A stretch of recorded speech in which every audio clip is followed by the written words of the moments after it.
It's so nice to de-stress.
Okay, testing.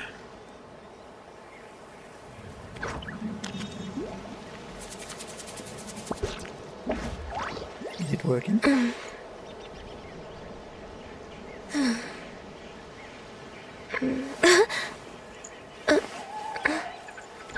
Is it working? Got my... Yeah, there we go.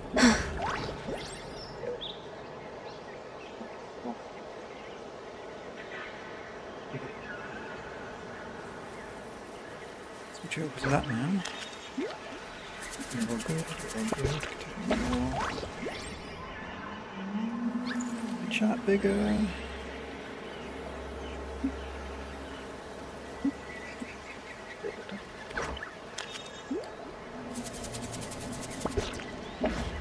It's not the chat.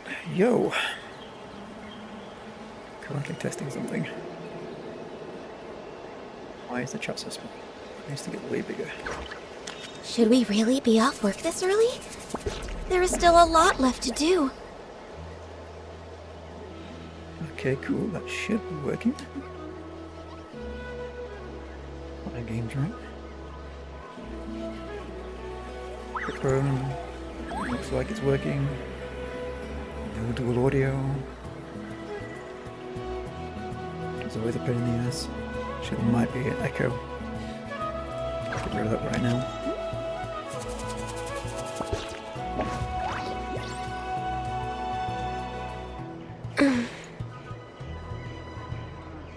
Could be everything.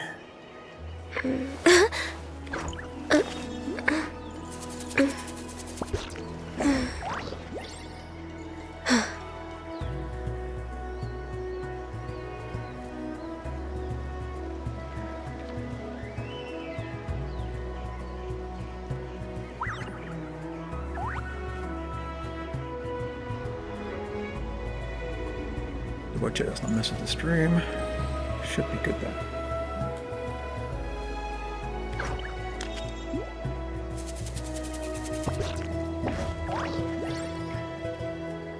I've said it before and it's like, nah, it doesn't matter. Eyesight, get an echo. You'll be good to go. I hope you're joking. If you lie on the grass, you can feel the heartbeat of the world. I would say just about everything will switch.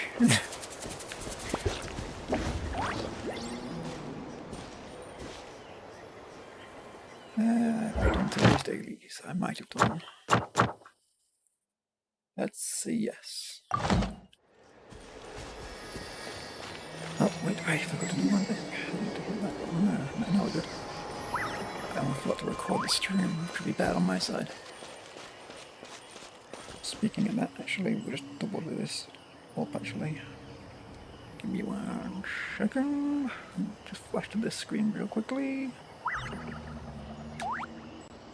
Well, of course it doesn't want to work. Joy.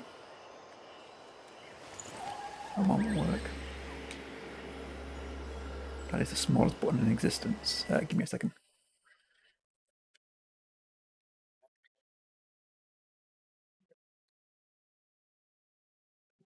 So I could have shown that there was nothing there.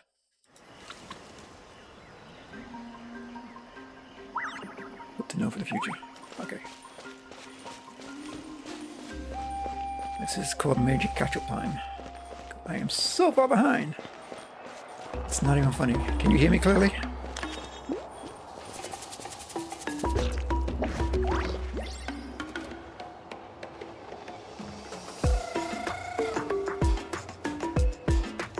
Gee, that name sounds familiar. Is that you, Jerry?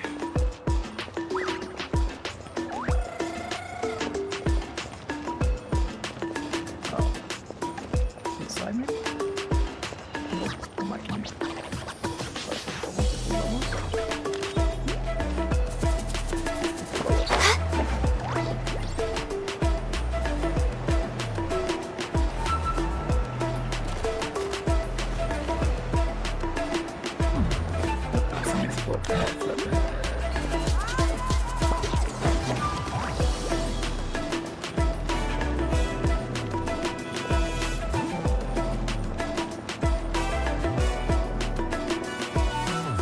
There she is. I'm blind. Hey, Shilonin, how's everything going? Too bad. Oh, hi, Traveler and Paimon. I have bad news. See, Lolly did not reply to our request. Although, I suppose I'm not too surprised. Huh? You mean she didn't even bother to give Kenichi a response? Guess she really does have quite the ego then. Yeah, well, she can be also quite eccentric, though she's one of the most gifted people around. Even the Masters of the Nightwind often struggle to work with her. My guess is that she probably has other reasons for not deigning us with a response. But let's go to the stadium and see if we can meet her there. If we do get a chance to talk to her in person, we can still try to work something out. That's true. Let's go! Just making sure the levels aren't bouncing or echoing. Or peaking. All three. Okay. To go. 10 years that way. I'm warping then.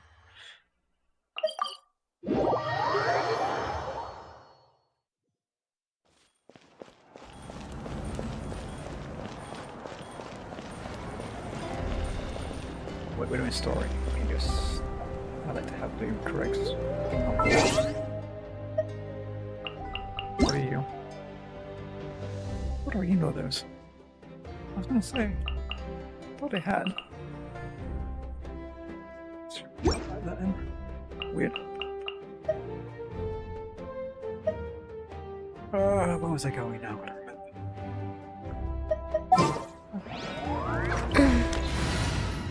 Good job, Mr. Shield. There's still a long road ahead. Yes, there is. We're getting towards the end, right? Right at the stadium of Sacred Parade. Yeah. Paimon doesn't see anybody. Seems she's just not gonna show up, huh?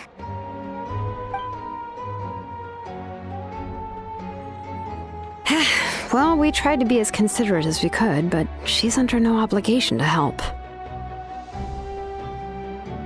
That might be true, but this is still a request from the Pyro Archon, right? Shouldn't a subject always answer the call of their Archon? A subject? Well, if you ask me, I'd say we're all more like friends with the Archon. Yes, Mawika is our leader, but that doesn't mean there's any kind of tall barrier between us and her. The only thing is that she often has very high expectations of us. I can tell. Huh. So even though she's super powerful, it sounds like she's actually pretty down to earth and easy to get along with. Unlike that old hag Granny Eatsterly, right? Does she think she can ignore us just because she's famous? You all talk about her like she's some kind of huge deal, but she didn't even bother to reply to our letter! Seriously, if she didn't want to come, she could at least let us know. If that's what aging does to you, Paimon never wants to get old. Oh, really? So, that's how you see me? Huh? Who's there? Who's talking next to Paimon? Oh, don't mind me. I'm just a disgruntled old hag, right? Come on, relax. I'm sure my bark's worse than my bite. Huh? See, Lolly. Oh. Wait, your seat, Lolly? Your Granny Eatsley? Yes, Granny Eatsley. But emphasis on Eatsley, not Granny. Ah, you must know this trope from light novels, surely. They use it all the time. The young man who's actually the oldest person in the room. The girl next door who turns out to be a seasoned veteran. The wise sage who looks like a little kid. Oh, wipe that look off your face! You've seriously never seen an older lady that doesn't look her age? Okay, well, don't go thinking it's a trick either. See? I'm barely wearing any makeup. Did I forget to mention, she's called Granny, but she's actually pretty young. And you were complaining about the power icon leaving things out. It was an honest mistake. I guess we've just gotten used to it. I'm sorry. So, how old are you actually? What? How dare you? Don't you know it's rude to ask a lady her age? Knew that was coming. Paimon really didn't mean to offend you, it's just that your case seems really unique. Unique. Oh, Paimon just wanted to apologize, but now she's putting more and more of her foot in her mouth. Really, Paimon just got a little mad since we thought, well, you were gonna leave us out to dry. It was my idea to invite you here, Seat Lolly. So if you're upset, you can just take it out on me. All right. I was only joking. I didn't mean to chastise anyone. There's really no need to take all this so seriously. If anything, I'm gonna feel awkward if we keep this going. I received Kenichi's letter and was planning to attend this meeting. Since I had already decided to come, I figured there was no need to draft a reply that simply said, "Understood." Besides, just showing up is the most important part. No? But, of course, it's also natural for people to get held up by one thing or another as they're trying to leave the house. It certainly was a bit awkward to see that everyone else had arrived before me. At first, I was thinking of quietly sneaking over, but since you were already here waiting for me, I started to think about how I should phrase my apology, only to hear you all talking smack about me. Anyway, that's the whole story. Honestly, it's not like I owed you an explanation anyway.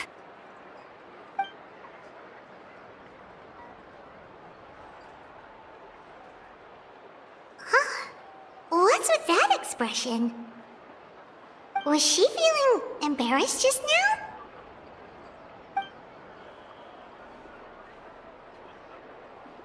She waited for us to carry on the conversation. Everything she says sounds like a joke.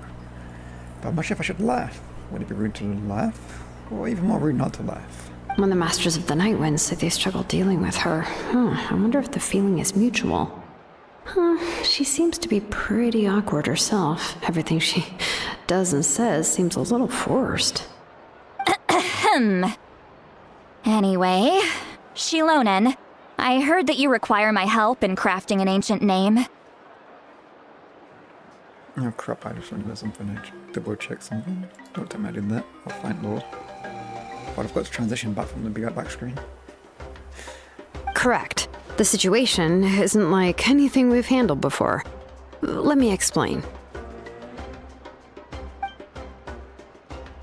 Shilonen explains the power icon's request. I see.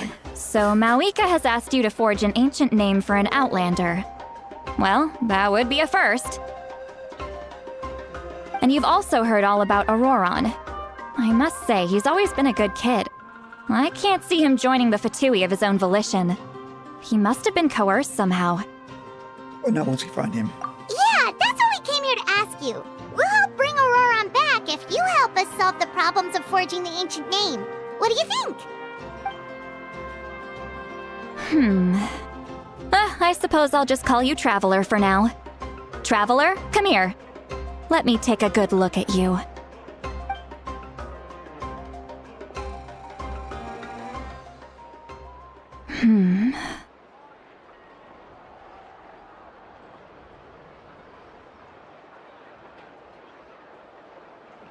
Wealth leads to unending conflicts between people.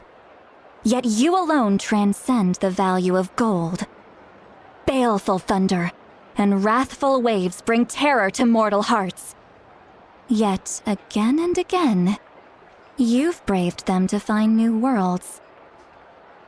A weary yet free soul, even the most verdant leaf in the forest will pray for your happiness and safe passage. Excuse me.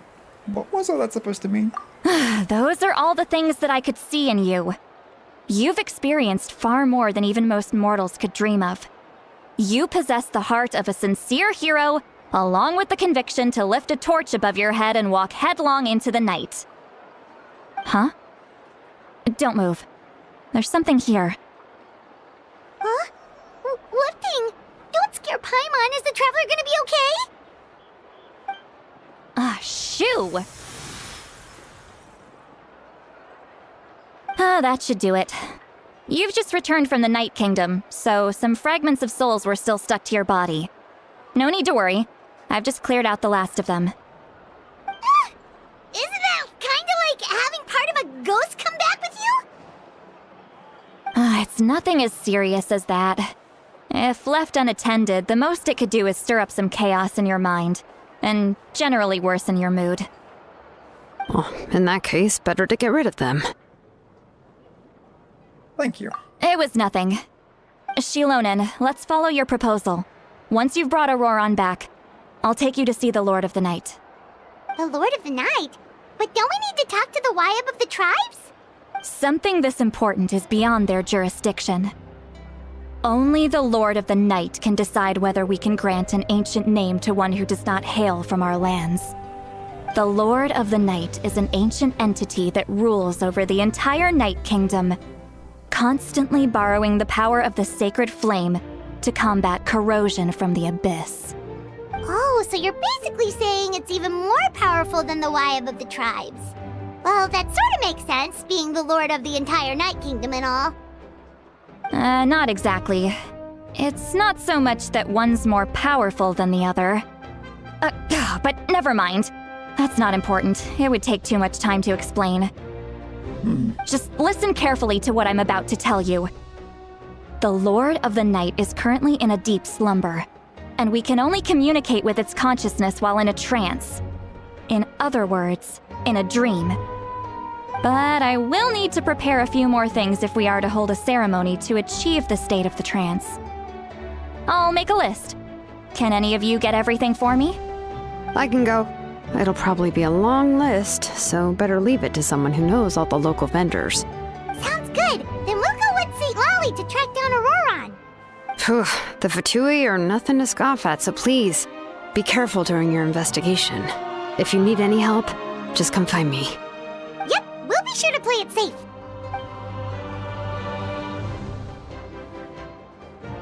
All right, now it's time for us to catch that brat and bring him back.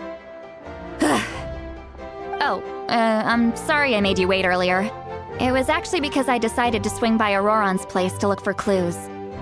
He has always lived alone, and I found a broken jar in his house. There was also something off about his phlogiston aphids, which I assume is because their keeper has been gone for quite some time. And interestingly enough, I saw some slash marks in the house that did not match any of our local weapons.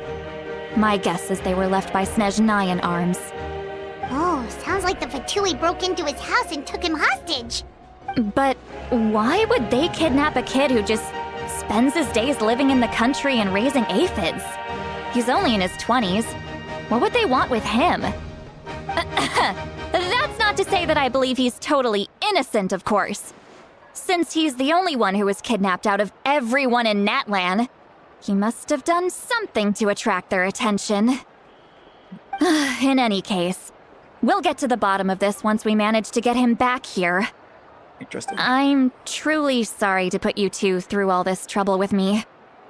But please help me get him back. You can count on us. Someone just pinged me. Give me a second.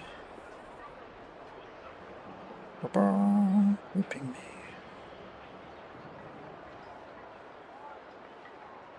What the heck is just loaded up?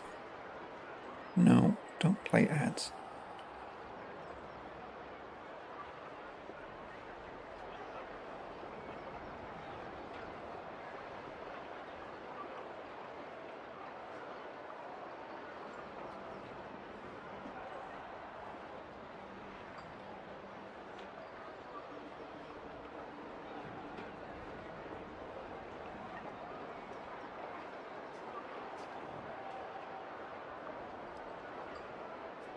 All right, then let's start by heading to where Auroron was seen last.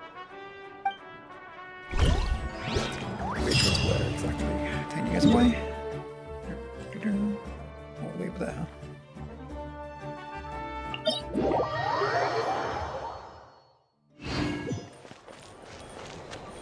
But let's not engage in combat unless we have to. Don't see me. Then don't see me. Don't blink! Ah! Allow me! No touching!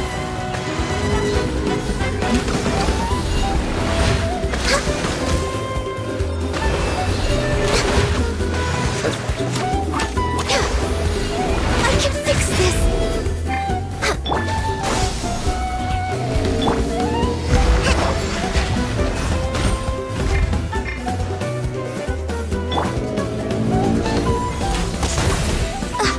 Right, what button? Rest and rebuild! Born of ice and frost. Right, wait.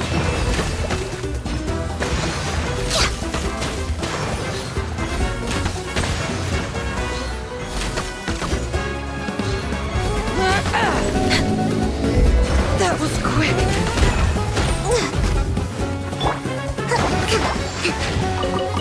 Let's move out. Speed of light. Hey!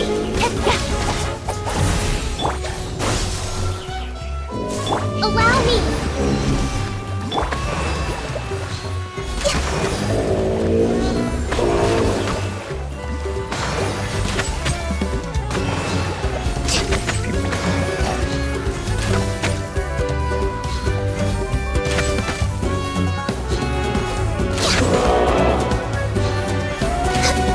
Hold the line.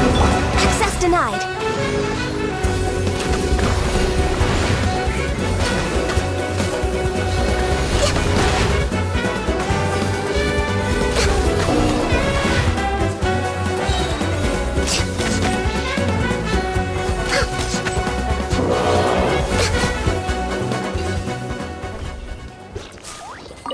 Started it, buddy. There's nothing wrong with reaping a reward every now and then.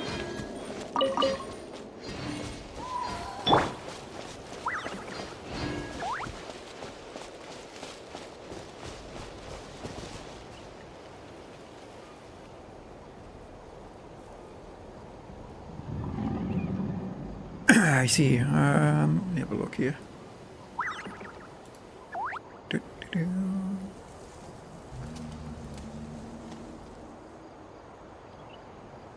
Sure I'm using the right one. Yes, I am. Try this. Try this.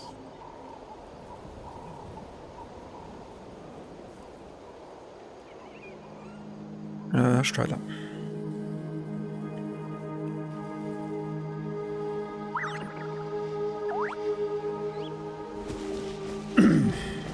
That should be everything.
This is the spot.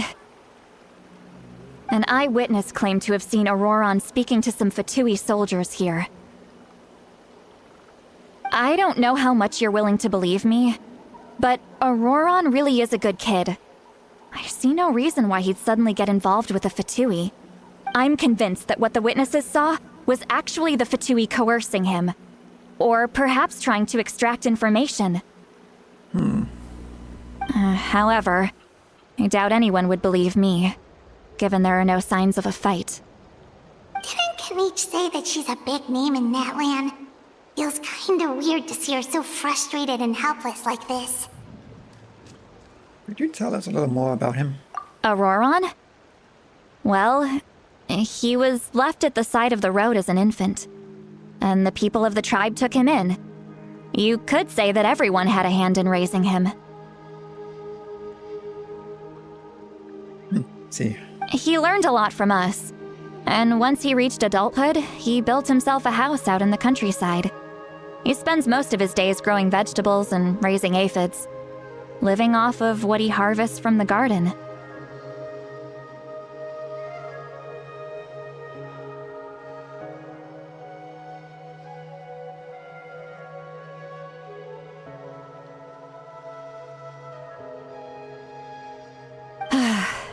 He's always been such a good kid. He would even get his friends to deliver whole bags of fresh produce to my place. If that's all there is to him, then he doesn't sound like a bad person. Oh well, let's keep looking. He can answer all of our questions once we find him. He's been raising phlogiston aphids for a long time, and since they were disturbed, they secreted a special type of phlogiston. We can use that substance to track his movements. I just realize it sounds like Marsh, doesn't it? It's the same actress. Let's follow the phlogiston trail. Huh? What trail? Paimon doesn't see anything. Oh, right. I forgot your eyes don't naturally perceive such things. Here, give me your hand.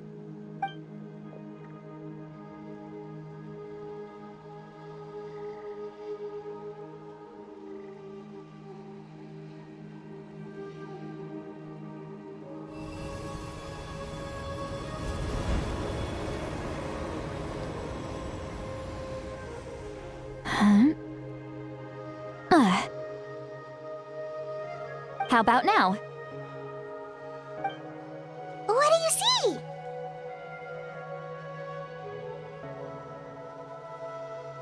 I see the trail now.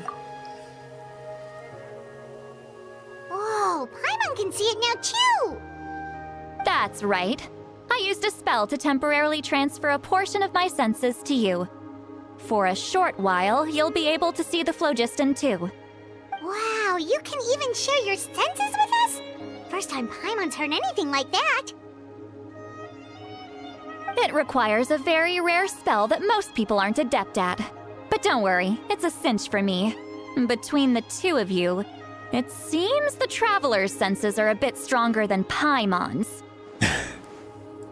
When I held your hand just now, I could sense that you've got a great affinity for phlogiston. You're extraordinarily gifted. Anyway, we'll need to use our vision now to track down Auroron. Good luck, you two. Over here, this way!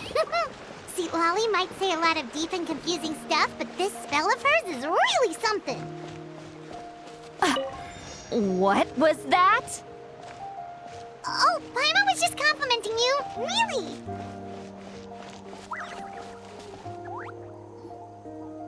What does she mean by deep and confusing? As far as elderly shamans go, I'd say that I'm already pretty easy to talk to. Is there any other old hag who's as fluent in the language of the youth as me? But is my way of speaking still not trendy enough? I've already tried my best to match their speech patterns, but given the looks on their faces just now... Or perhaps I'm still not fashionable enough? But that can't be, right? Ugh. Don't tell me they're still getting the impression that I'm super old-fashioned. Huh?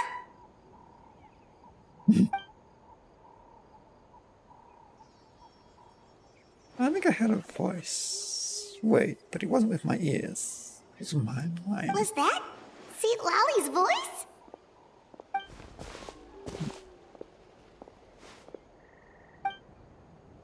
Seems Paimon had the same voice. But she also looks like she understood what's going on. Let me think. Ah, it must be a side effect of the spell she cast. Now that I think about it, it's a good thing I found some helpers this time. Some things are best done with the help of friends.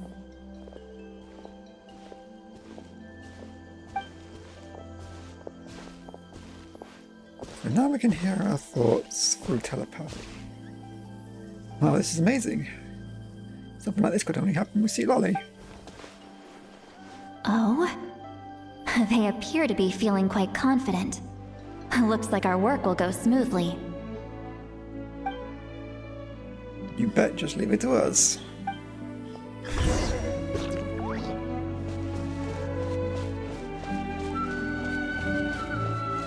Hey, looks like there's a new camp over there. Let's go take a look. That little Could have. Yep. Judging by Paimon's experience as a guide, it definitely looks like people set up camp here.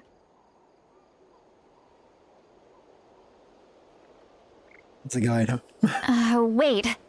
The phlogiston here is a bit odd. Let me see.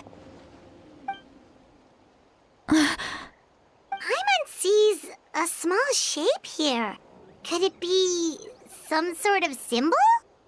This is a distress signal for the Masters of the Night Wind.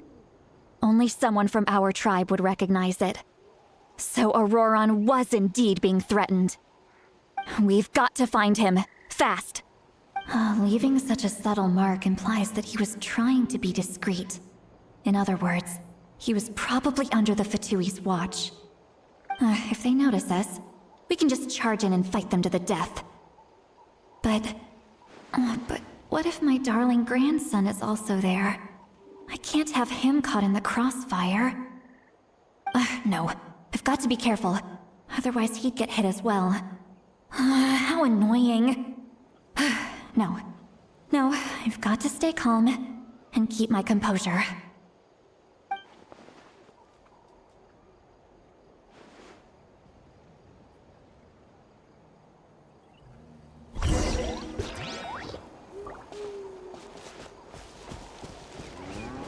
Great question. What am I seeing? That is what I'm seeing. Okay, that's easy. We can find a dude. So what I'm saying, I can just do this. Completely forgot for a second. Not that. Traveling, you're gonna be AFK for a second. Is he? Deal. I'm in.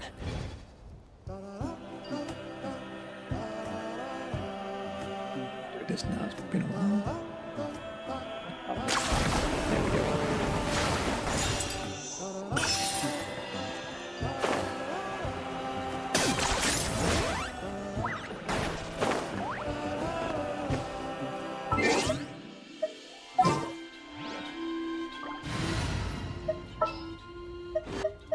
Just what will we come across this time?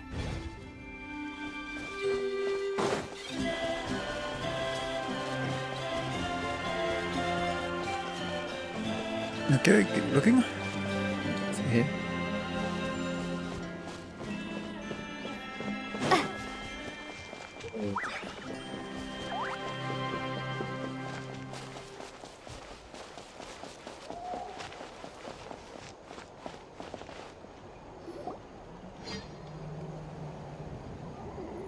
There are traces of people staying here too.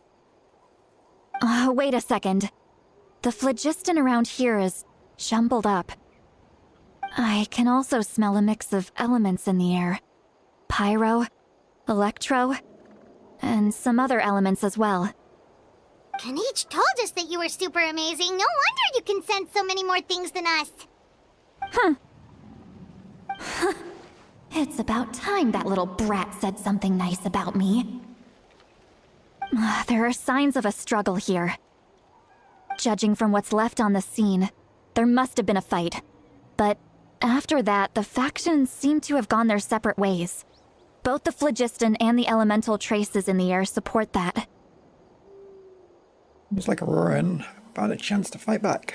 Do you still remember the little mark we found before?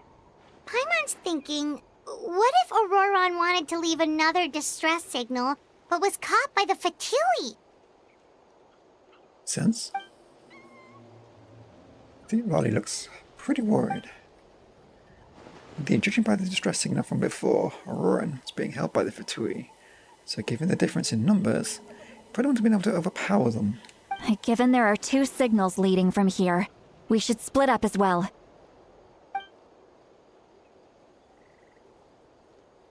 I'll take this direction, and leave the other one to you. Let's meet up again later. Auroran! What the heck were you doing?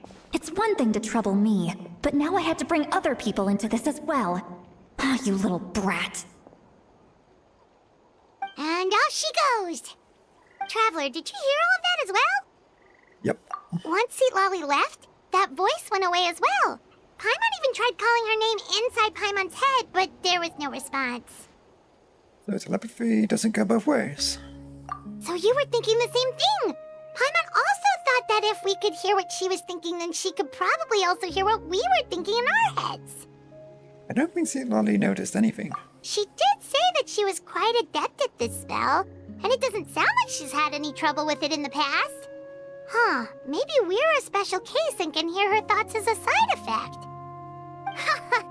If you think about it, she's really got a lively inner world. It paints quite a different picture from Paimon's first impression of her.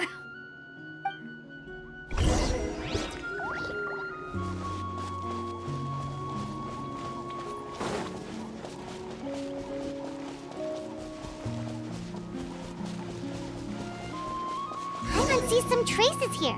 Let's follow them and see if we can find anything up ahead. Up ahead, huh?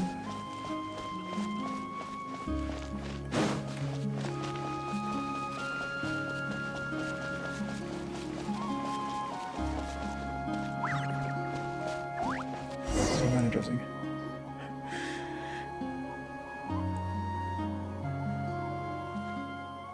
There's traces of phlogiston here, but Did you find something? found some traces of phlogiston, but the trail completely ends here. Huh. So we can't tell where Auroran might have gone from here. That's weird. The phlogiston trail suddenly stops. We can't make anything of these footprints either. But he can't have just evaporated into thin air, right? We know he wasn't alone. He had all those Fatui with him. Everyone's right. This is extremely strange. Also, So, you can hear the sounds of the wind from beneath the earth.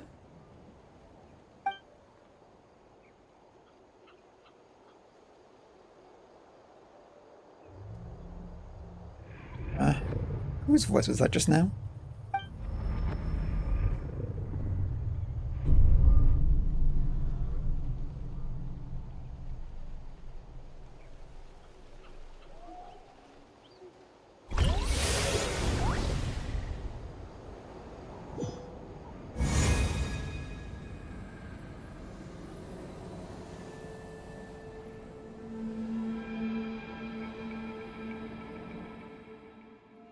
The Night Kingdom? How did I get here?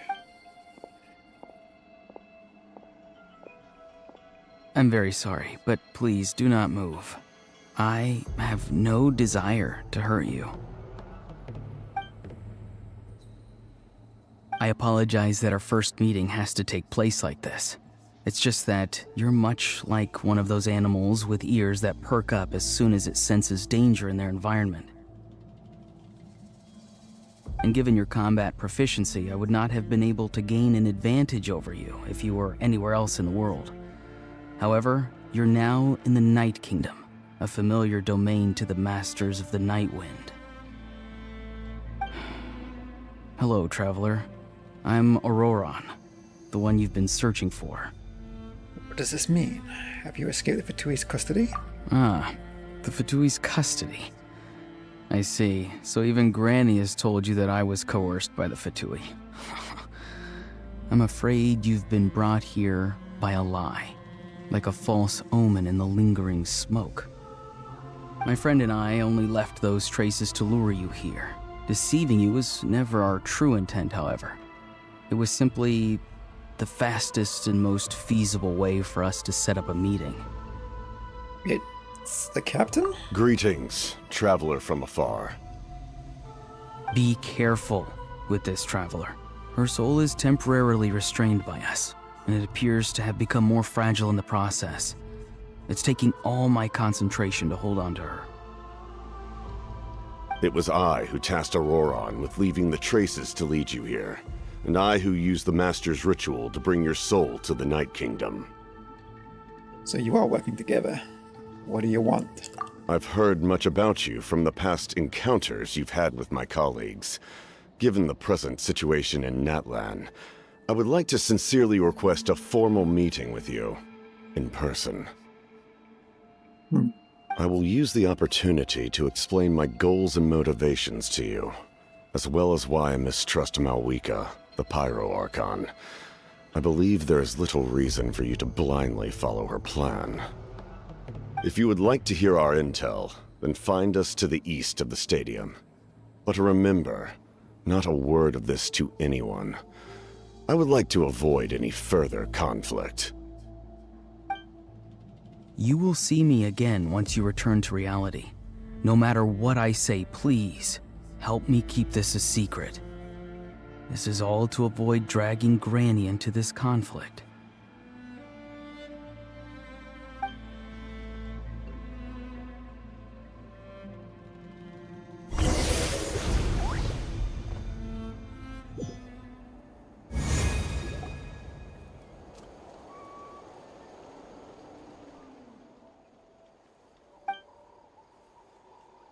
Hey, what happened just now? You suddenly collapsed and stopped responding. I'm fine. Was my soul forcibly removed from my body just now? That would explain why I couldn't hear Paimon at all. Hey, why are you sitting on the ground? Are you okay? See, Lolly! She froze for a moment and then just collapsed to the ground. Could it have been those leftover remnants from the Night Kingdom?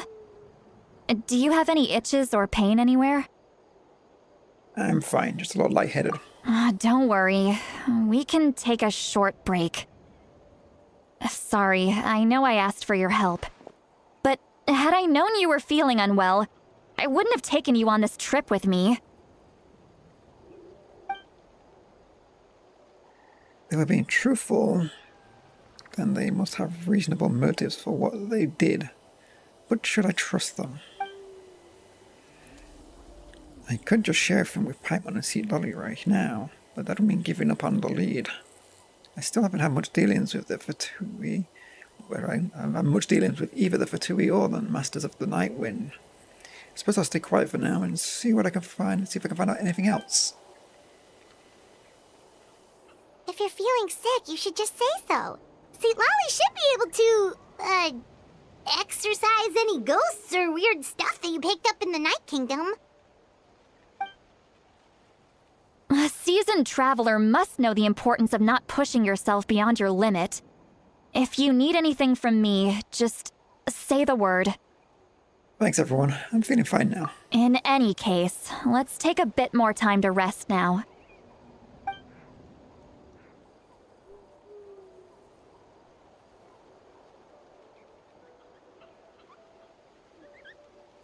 Need to be more careful next time.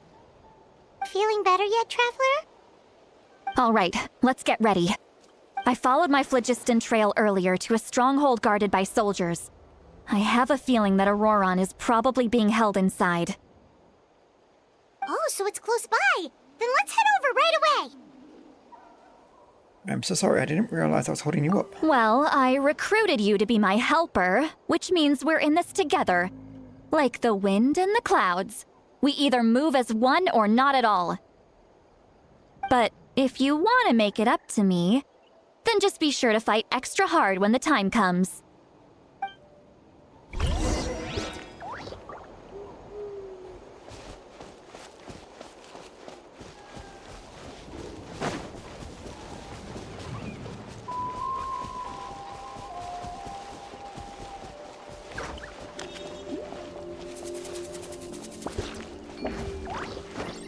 taking aggro or not?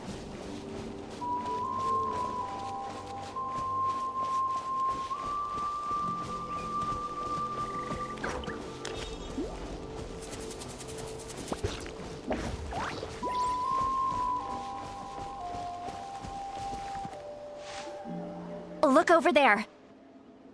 Huh? Paimon thinks she sees someone in the middle of the camp. That's Auroron. So he really was taken by the Fatui. So that's Roran. He does look the same as when I spoke to him in the Night Kingdom earlier. All right, we'll take the lead.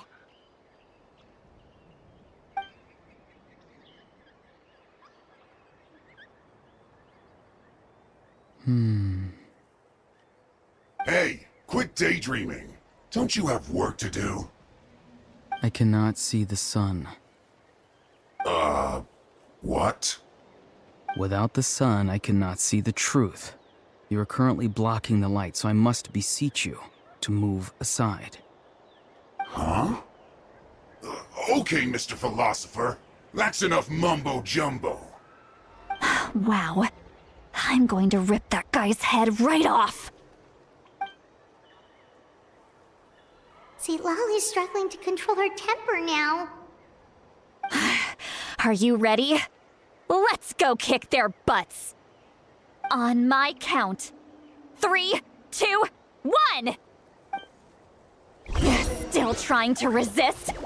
You've got no idea who you're up against. This quickly! No touching! This should be fun. Time to fulfill my duty. It isn't time for a break so soon.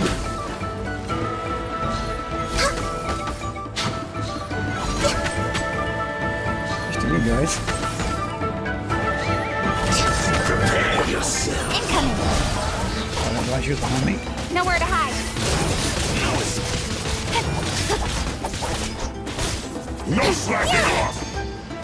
Speed of light. Can this be? Spring forth. Ha!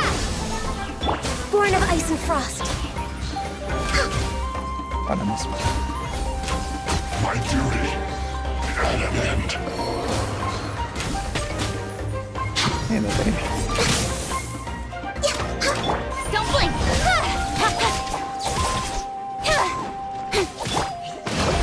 Access denied.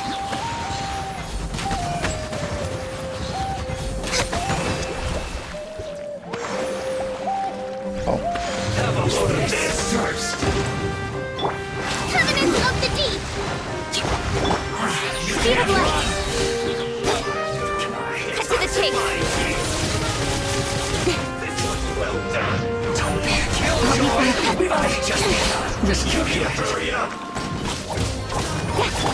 No touching.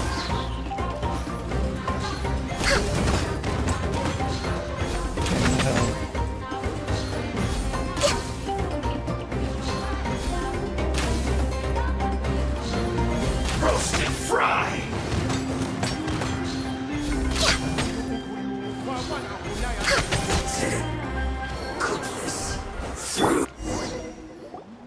Auroron! Granny! Paimon knows she's called Granny Eats to Lead, but it's still kind of weird hearing someone actually call her Granny. And greetings to you too, other Granny. Ronnie. What did you just call her? Granny. Is that not right? You are Granny's friend, are you not? You seem to be approximately the same age as her, so I figured you're also a Granny. How many times have I told you? It doesn't work like that. There are a lot of people who look about the same age as me. You can't go around calling everyone Gramps or Granny. Oh, wait. He's not a child, is he? Don't tell Paimon he's one of those people who look like an adult but are actually only 8 or 9 years old. Oh, your words have pierced my heart like a thorn vine. Given how hard those thorns are to remove, I may just need to find a pair of tweezers. Why are you so upset? You can just say yes or no. Of course I'm not a child. It's just Granny always taught me to show gratitude where it's due. And since the Masters of the Night Wind raised me collectively, I basically see everyone above a certain age as an elder I should look up to.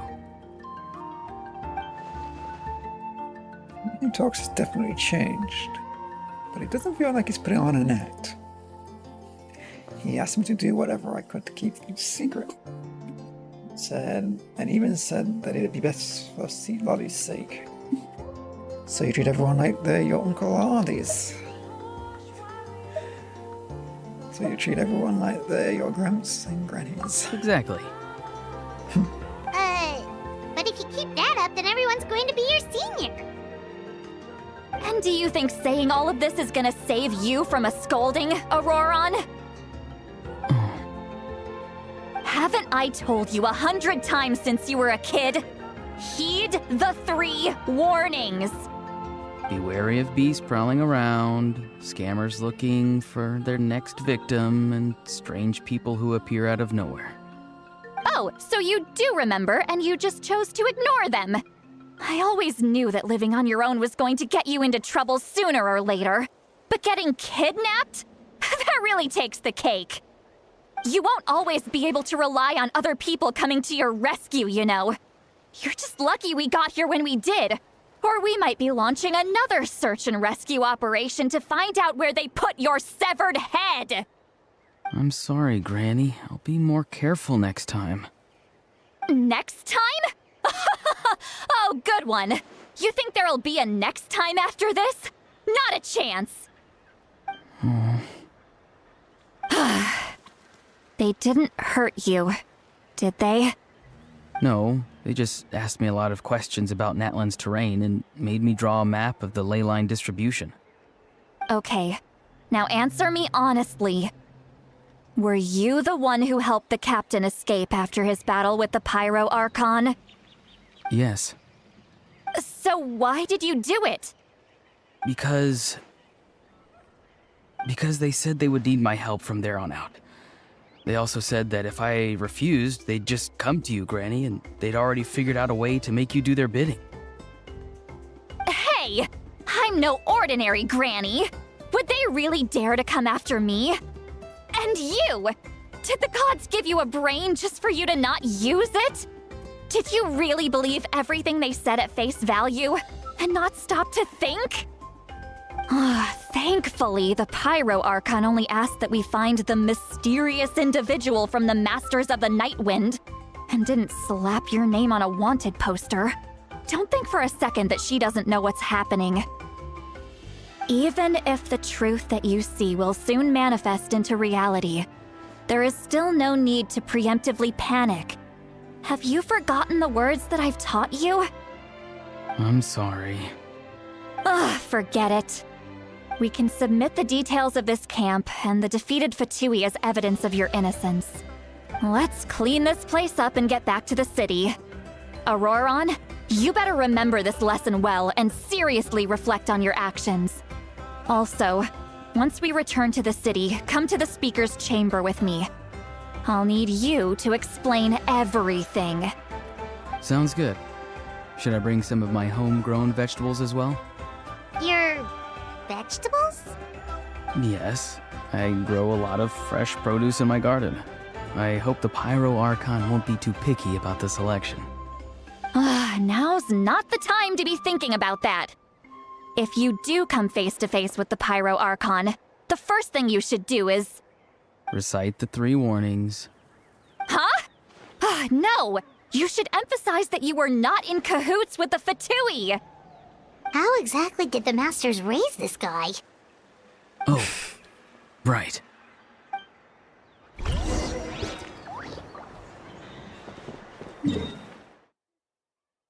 Interesting.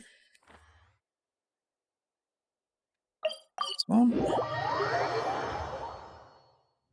Cool.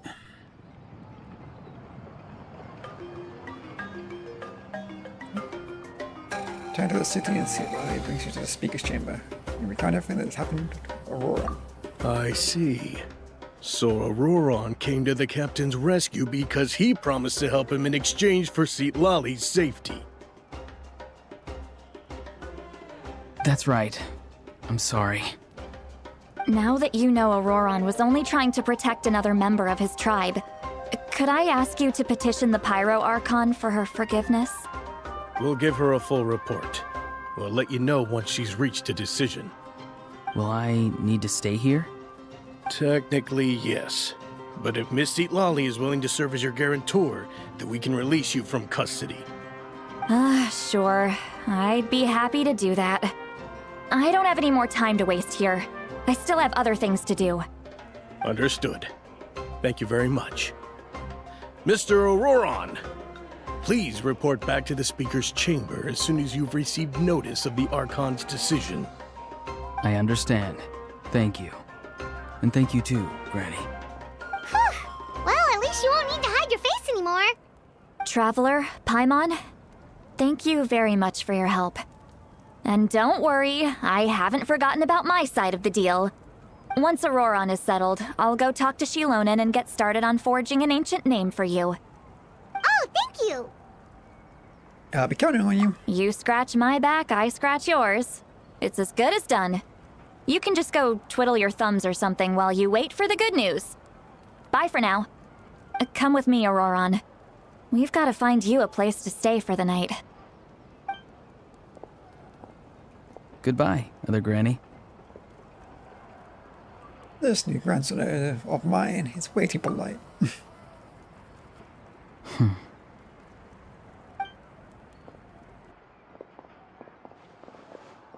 That look on his face, he's probably trying to remind me of my other promise.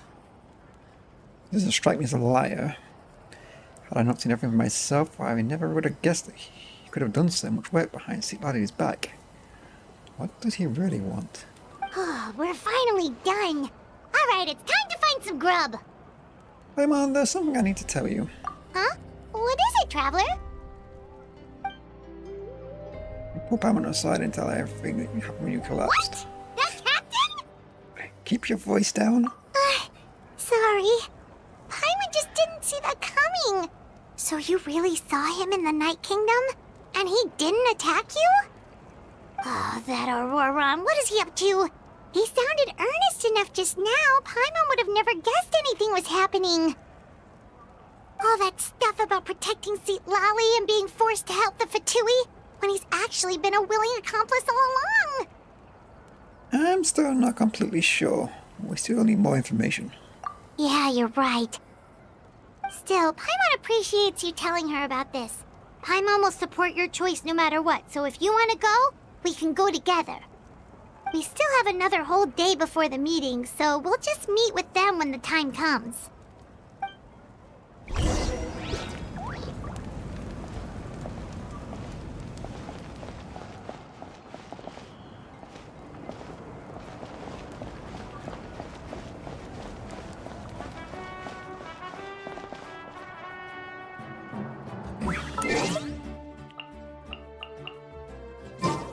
That's what time it said.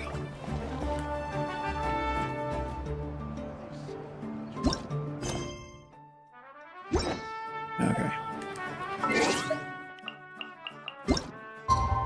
Actually, this is actually a good place to do this real quick, because I'm recording on here too. Can stop that. Hopefully that's not just filled my hard drive. About to find out. No, we're good.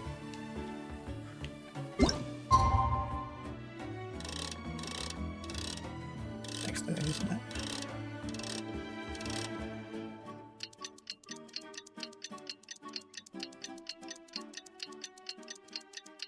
TikTok.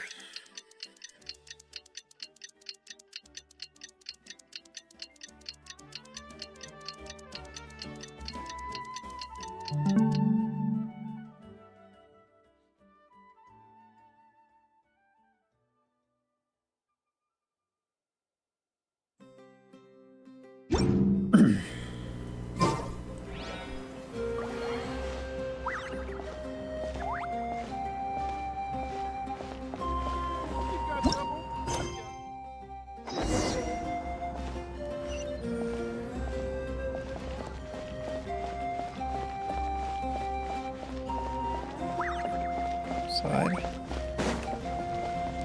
Was it inside? That's over there.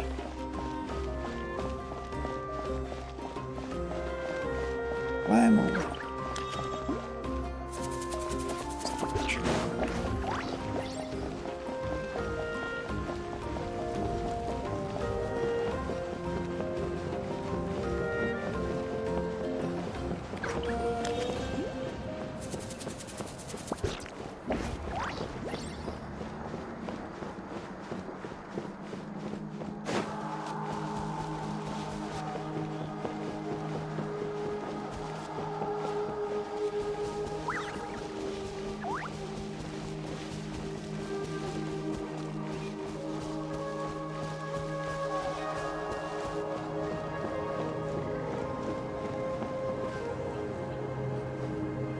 I guess thing. Yeah, well, our way is. Well, tap what they want.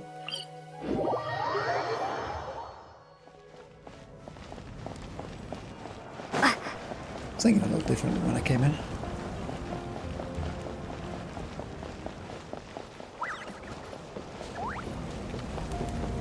Exit from the back.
Weird. Paimon doesn't see anyone. Oh, please don't let this be a trap.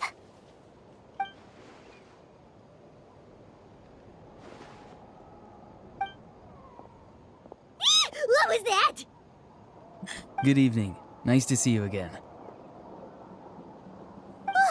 It's you. You shouldn't pop up from behind people like that. What are you, a ghost? I'm terribly sorry. It's just a force of habit. Ugh. And what's with you apologizing all the time? You sound so polite and honest, but you're actually doing shady stuff behind people's backs. You're right. Granny tells me that too. Huh. Come to think of it, you remind me of her. Sometimes you two sound really similar, you know. Oh, so you're gonna call Paimon Granny too now? Well, I could. So what's the purpose of this meeting? Let's get straight to the point.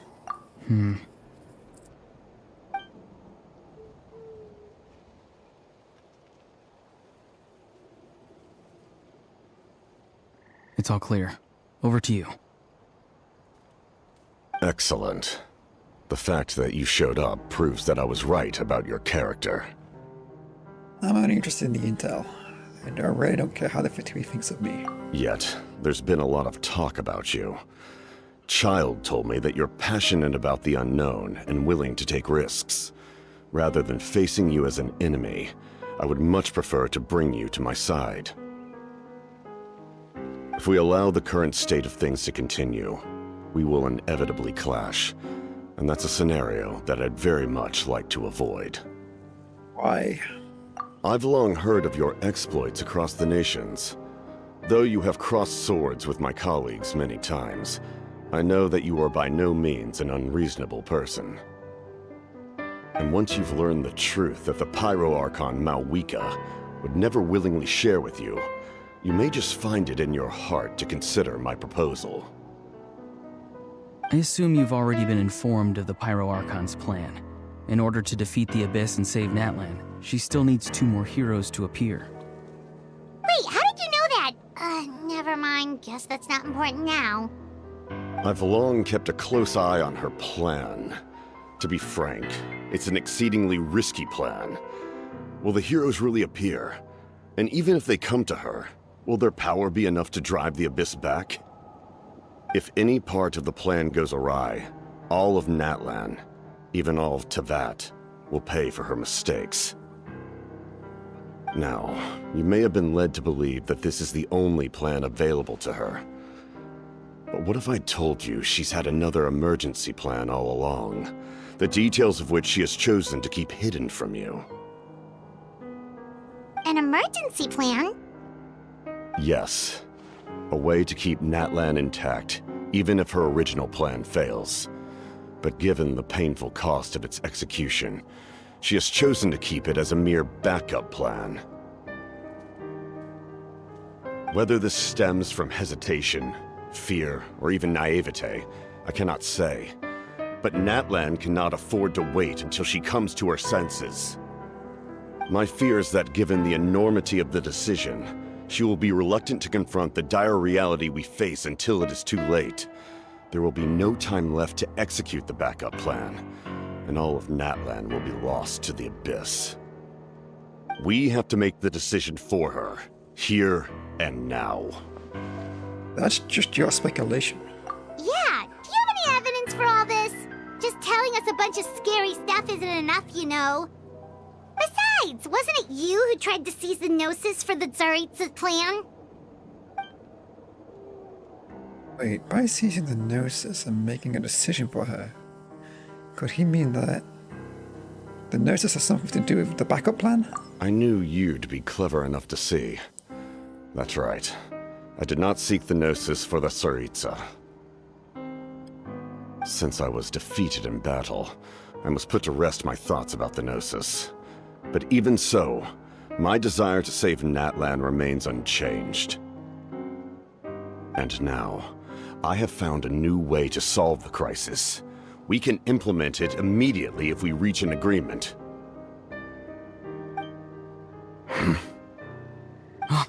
Someone's here. Huh? The captain disappeared! Something is rapidly approaching. Oh no. Something? Bad news, chump! It's your granny! See, Lolly? When did you get here? I knew something was amiss after we were separated. Hidden ceremonial tools, an unconscious traveler. I must say, I'm very curious about what you're up to. How dare you go behind our backs like this, Auroron? Colluding with the Fatui? Really? Oh, here we go again. Cat got your tongue, huh? You really think you can avoid a scolding just by staying quiet? I'm not trying to avoid anything. Oh, and now you're talking back. Well, go on then. Explain yourself. What the heck are you up to? I'm sorry, Granny. I feel so guilty. You! That's it! Where are my tools? I swear if I don't teach you a lesson right here and now, I'll... Wait, see, Lolly! Please, calm down. We, still learned a lot of info, didn't we? Like the fact that the captain isn't trying to seize the Gnosis anymore. So, maybe just save the scolding for later, okay? Yeah, this is no place to discipline a child. Listen well, Auroron. You're only getting out of this now because of the Traveler's plea. This isn't over. You hear me? You're right, Traveler. Let's go. We can discuss this more back in the city. You two keep an eye on Auroron for me, okay?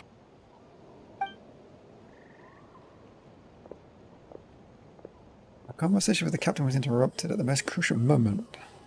But if Auroran's still here, maybe we can still learn the rest from him. Big smile on his face.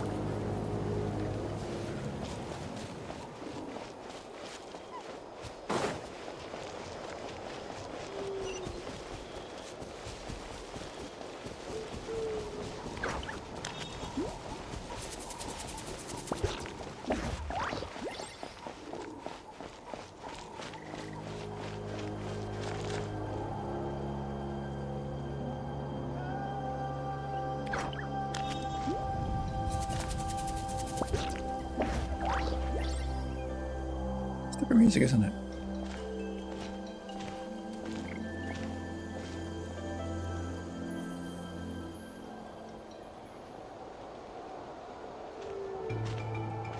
In all my years, I've never had a child cause me so much grief. Do you seriously not see what's at stake here? You've got a head on your shoulders, Auroron. Use it! Why did you help the captain? And I want the truth this time.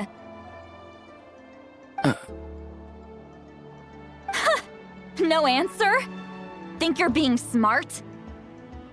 Then let me ask a different question. What does the captain want? What is his purpose in Natlan? Really? You're just going to stonewall me? It's like Aurora has no intention of answering her. Just use your brain for a second. What do you possibly stand to gain by helping the captain? Only endless trouble awaits you and everyone in the tribe. You've always been a good kid. Why would you throw that all away now? If you're worried about something, just talk to me. Granny would much rather we had a conversation instead of constantly clashing like this.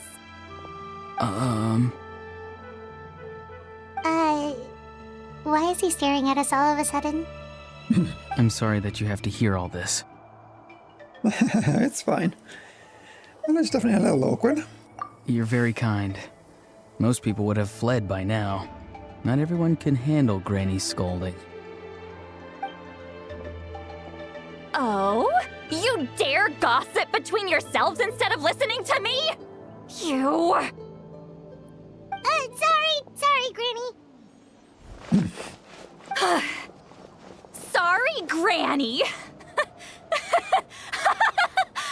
Sorry, Granny. You know what? Fine. I'm perfectly aware that everything I say goes in one ear and out the other. You're all grown up now, so why would you listen to an old hag like me?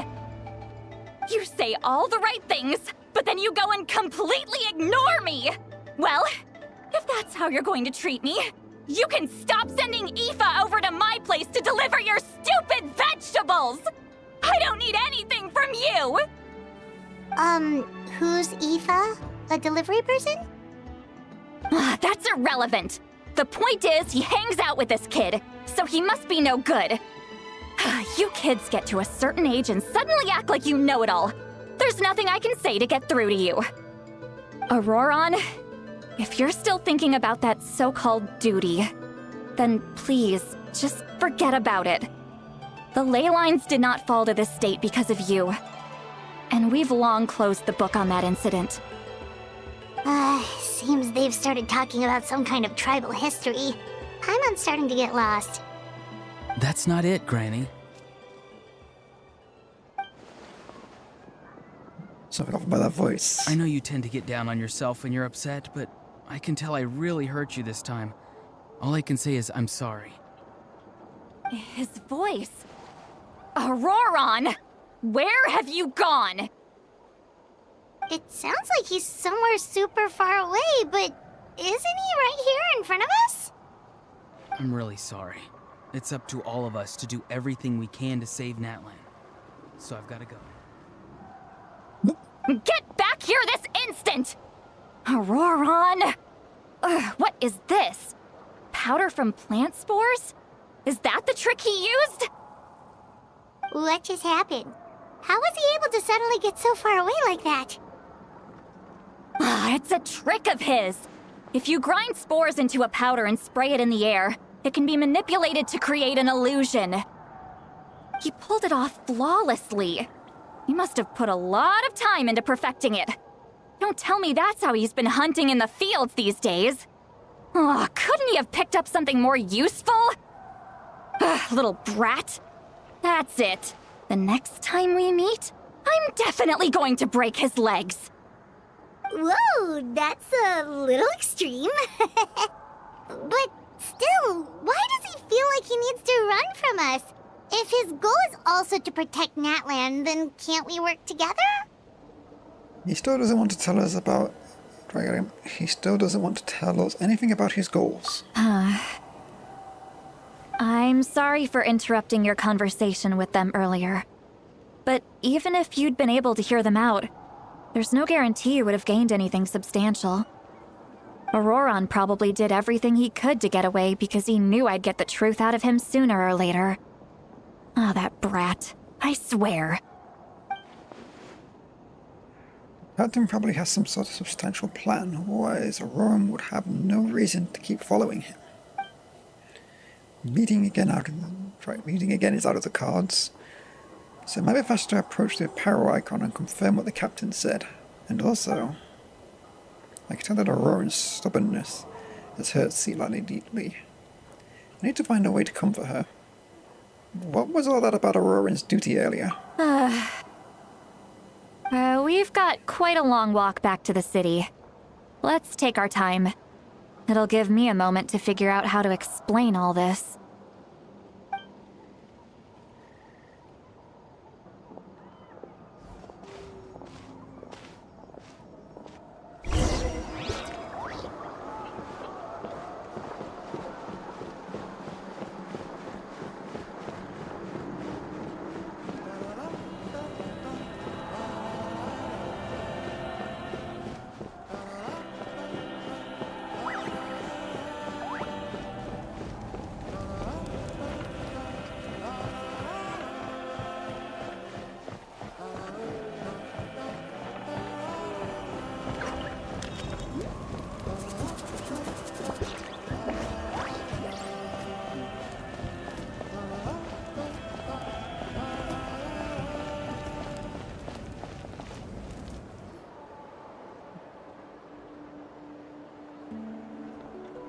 Do you two have some time? Feeling hungry? How about we get something to eat? Oh, right. It's been a while since we last ate. Now that we can relax, Paimon just realized how hungry she is. That's about right. Then let's go. We can find somewhere to sit down and talk. Food and drinks are on me. It's okay, we can cover our own bill. Paimon's got a secret food fund, so she can do the honors. How did this become Paimon's bill? See, Lolly looks quite down on herself. All right. It's on Paimon this time. What's one meal to the best guide into that? So you can just sit back and enjoy, Sweet Lolly. Paimon will take care of it. Hey, come on now. You won't even let me take you out for some food and drinks? I just wanted to treat you to a meal. Are you sure? We can save you some Mora. Mora is the least of my concerns. Besides, we're definitely due a meal after all the time we've spent together. Let me get this one. I might be an old hag, but I like to think I'm not completely useless. Sure, that's fine with us, but Paimon doesn't want you to be sad, Sweet Lolly. Don't worry. I'm sure a juicy grilled steak will work wonders.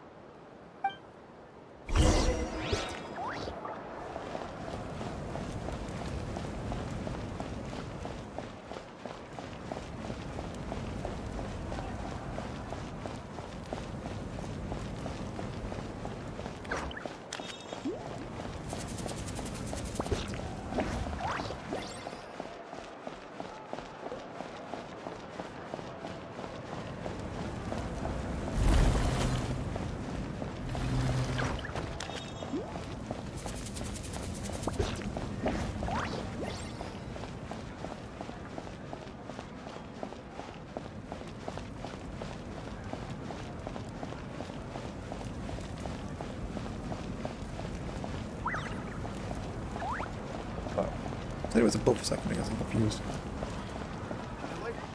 Been here before? No, it says it's below. That's it. Might be up here, won't it? Through the door. Yeah, it probably is. Give up. Hesitating will do you no good.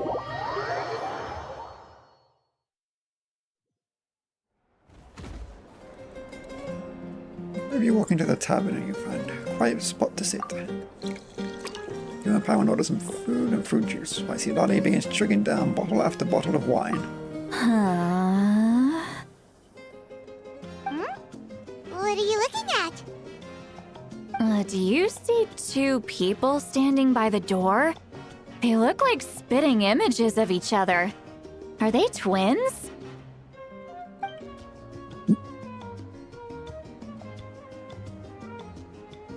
But Paimon only sees one person there.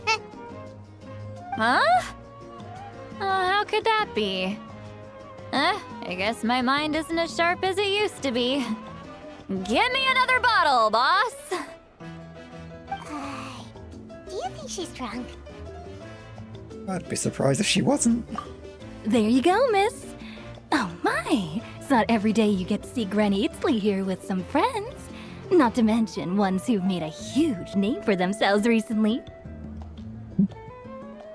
Oh, so you've heard of us? Of course I have. Aren't you the ones who saved Kachina and brought her back? No wonder you hit it off with Granny Sitlali. She wouldn't spend time with just anybody, you know. I don't even remember the last time I saw her with a new friend. Wait, so you call her Granny too? Well, given our ages, it'd probably be more accurate for me to call her my great-great-granny. She's one of the most famous people at the Masters of the Nightwind. Most days, hardly anyone even dares talk to her. Huh? Gossiping about me right in front of my face now, are you, Chonka? Oh, please, Granny, I wouldn't dare. I'm just beyond happy to see you bring over some new friends. After all, any friends of our regulars are sure to be great customers too. All right, that's enough. Go on now. I'm sure the other customers would like to talk to you as well. There's no need to keep staring at me. I promise I'll keep my alcohol down until I leave. Well then, you have my thanks. The junker leaves. Lolly downs a few more glasses and begins to stare blankly into space from her chair. You start wondering whether she's actually drunk or working on some complex problem in her head. Definitely drunk. Seat Lally? Seat Lally? Who's that? You got some gall calling me by my first name. Let me guess. You want to test your skills against Granny Eatsley, don't ya? Are you still with us, Seat Lally? You're kinda talking to no one. You chumps come around here, picking fights with me? Well, you know what happens next. You lose, and then run off home to tell everyone about how I'm this big scary bully. It's always the same story. You brats start it, I finish it, and then I end up with the reputation of being some kind of terrible monster among the shamans. I mean, come on. Monster? Me? Really? What did I do to deserve that? Granny Seat Lally, you're not a monster at all. Exactly! And while we're at it, I'm not some lazy slacker either. Between meditation, advising the chief, and speaking with the Wyab, I actually have a pretty packed schedule, you know. Oh yeah, and I have to mentor all the new kids. Hey, new kid. Yeah, you. Who, me? Yes, I'm a new kid. Don't play dumb. Didn't I teach you how to find phlogiston? You see? I know my stuff. I'm a good teacher. You tell him. Absolutely.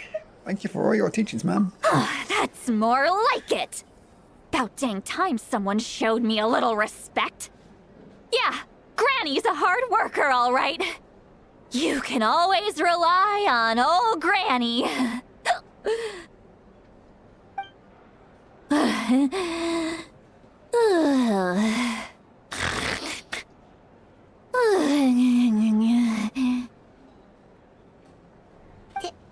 Did she just fall asleep with her eyes open? Oh, jeez. Behind this pitch-black curtain, a chapter of hatred reveals itself. Behind the smoke. The lingering smoke. Ah, she's meditating again. She does this whenever she's had a few too many drinks. Her mind's actually racing at this point. It's quite the opposite of sleep. Is this another specialty of the Masters of the Nightwind? No, I'd say it's an ability that's unique to Citlali herself.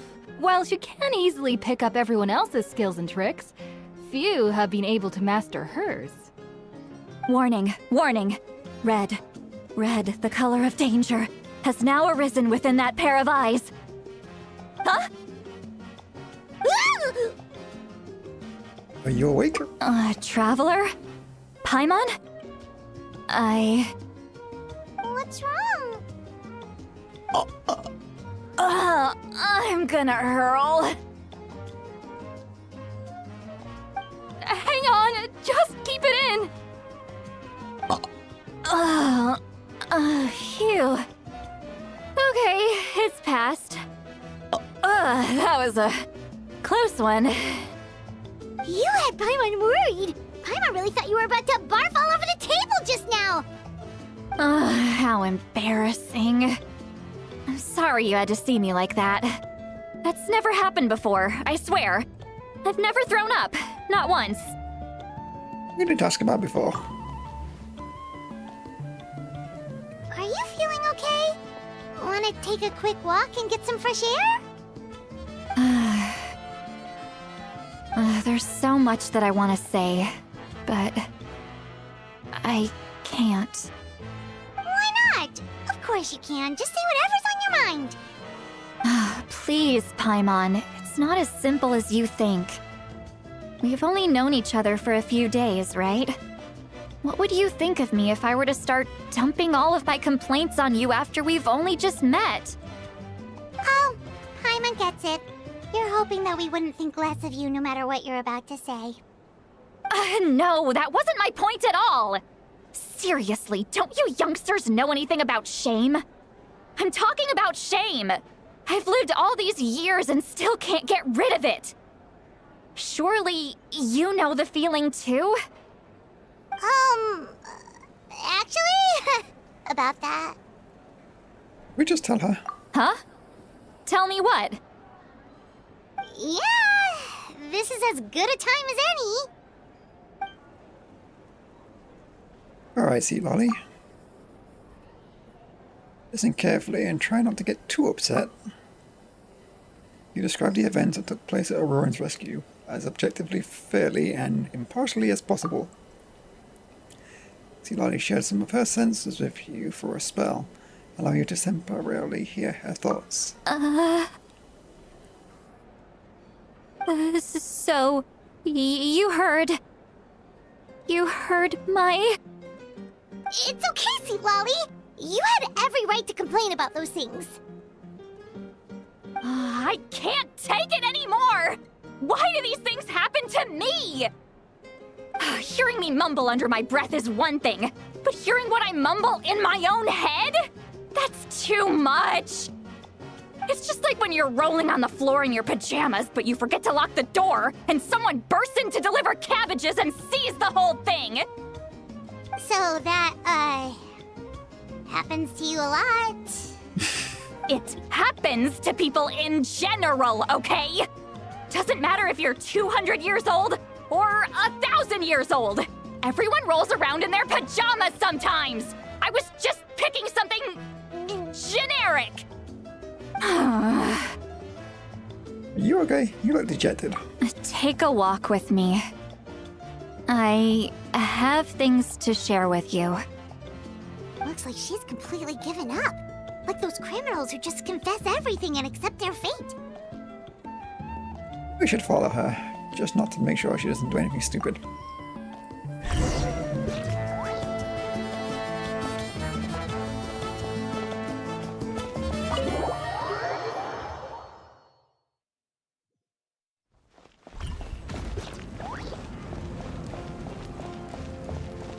Where'd it go? There it is.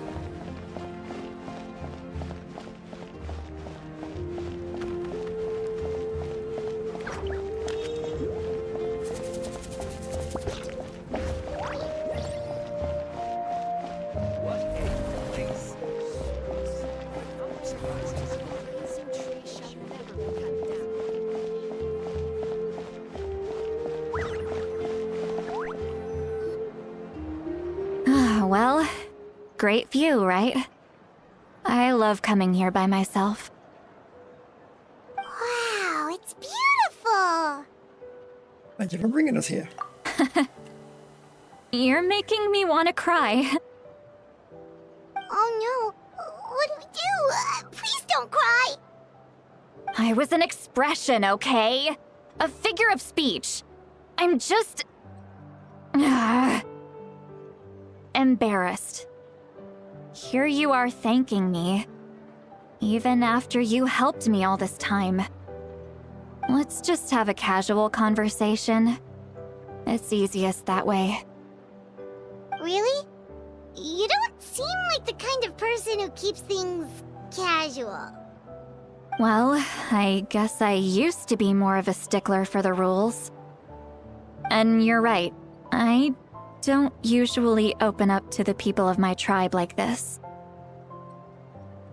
I'm just an eccentric old hag to them. That story's been passed down so long, it might as well be true. But you're just a regular person. The kids of my tribe would have a heart attack if they heard you say that. Granny Eatsley is a powerful figure. Be careful around her. That's what they'd say. Well, you are powerful. Are they afraid of you? Some are. Others are mad I always come out on top. A few decades like that, and people stop knowing how to deal with you. What about you? Are you scared of me? We don't find you scary at all. Everyone's right. That's because you're not from my tribe. You don't know how many delusions of grandeur I've destroyed just by existing. I make people realize that no matter how hard they work, they'll never become a living legend like me. Oh, not to brag or anything. Maybe it's hard to believe. Just pretend I never said anything. We believe you. Shilonen has full faith in your abilities, and Auroran didn't seem scared of you. He thinks of you as his granny, right? Yes, but Auroran's a special case. Mawika already told you about her plan, and you've given so much help to Auroran and me. You deserve to learn the full truth. Auroran's not like other people. As I mentioned, he was abandoned as a child. The reason being, his soul is incomplete. The Masters of the Nightwind view this as a bad omen, capable of bringing about illness and misfortune. No one knows who his parents were. He was just left on a rock in the wilderness. It's a miracle he wasn't devoured by some wild beast. The Masters of the Nightwind believe they can see human souls, and in Auroran's incomplete soul, they saw a possibility for Natlan. A possibility to turn Auroran into a vessel for lost souls. The ceremony would allow lost souls to gather within him. Auroran would then be sent to the Night Kingdom to return the souls to their rightful place, strengthening the ley lines and completing the ceremony. Wait, that doesn't sound right. Sending a living person to the Night Kingdom? Wouldn't that just kill them? Now you see the problem. When damage occurs to the Night Kingdom, the souls held within disperse and remain adrift, unable to find a way back to the ley lines. This loss of souls damages the Night Kingdom even further. The ceremony can send back countless souls at once, which would benefit the Night Kingdom and the souls themselves. Of course, the vessel, Auroron, would be sacrificed in the process. I wasn't surprised the chief at the time came up with the plan. The ley lines were already in a terrible state. A suitable candidate for the ceremony appears, and now you have the chance to make things better. Of course you're going to take it. When the chief asked for my opinion, I didn't give my approval, but I didn't object either. So they went ahead with the ceremony. It failed, and Auroron escaped with his life. Pathetic, isn't it? By not objecting, I basically gave them the go-ahead. Maybe they didn't have my explicit approval, but it's not like I did the right thing. If the ceremony was successful, Auroron would probably be dead. Of course, in my tribe, death is rarely something to fear. But what kind of message would we be sending by sentencing a newborn to death? By using a human life as a tool? It's not right. So, when I learned the ceremony had failed, I was ashamed by my inaction, and absolutely relieved by the result. The plan was never a secret. Or, I guess I should say, there was no point to keeping it a secret. A simple investigation from Auroron would reveal everything. Everyone thought he would be happy he survived, and he never really said anything to the contrary. But just as I was about to put all of it behind me, he asks this question. Would Natlan have been saved if the ceremony succeeded? Wait, what? It's not his fault! He knows that, but he still feels guilty. Auroron has a strong ability to perceive souls, more than any of us. He understands just how dire the situation with ley lines has become. Maybe he chose to work with the Fatui because he still thinks he owes a debt to Natlan. I can only imagine what they told him. Traveler, didn't the captain say he found a way to solve the crisis? Maybe that's what brought Auroron into this. Anyway, we can't just let things go on like this. We have to convince him to come back! Yeah, that should be our next step. You don't look so good, Sweet Lolly. Maybe you should head back and get some sleep. Probably drank too much. It's okay. The fresh air is doing me good. Okay. Forget that. I need to go home. I hit it a little too hard. Don't worry. You don't have to do any of this alone. You've helped me so much already. How do I even begin to thank you? Hey, we're friends, aren't we? Besides, you already said you owe us a favor, so you don't need to worry about us. Good point. Well, I'll go home and get some sleep. We can figure out our next move in the morning.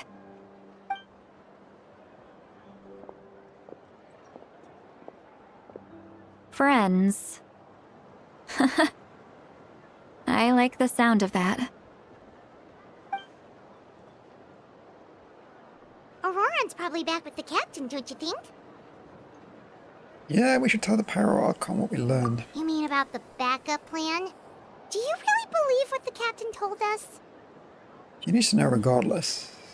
We should just be upfront with her. Yeah, you're right. We should just go to her directly. But she's probably asleep. We can find her first thing in the morning. For now, let's... go to bed.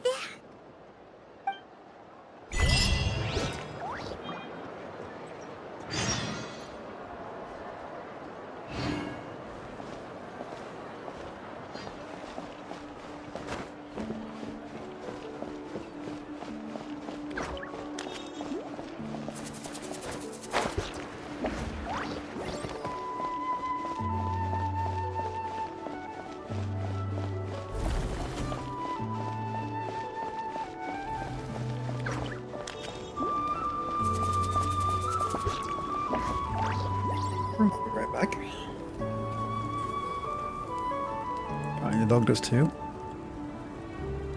So just give me a couple of minutes.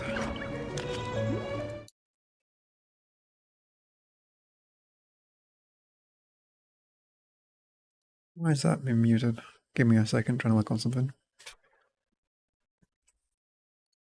Huh, it should be in here. I don't know why it's not. You know what, we'll just do this instead. Do that. Where'd it go? Got it here somewhere. Alright, I know why it's on the other screen.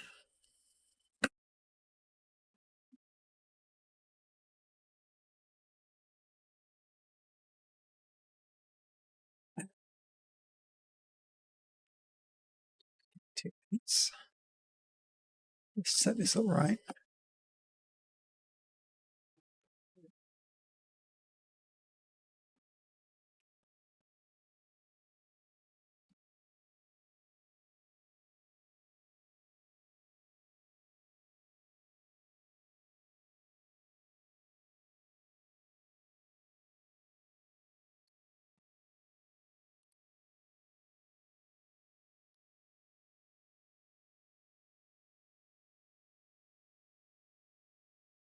Beyond now, why is it not playing? Oh right, yeah, I mentioned it on this side, that would be why. Give me 2 seconds, there should be audio playing.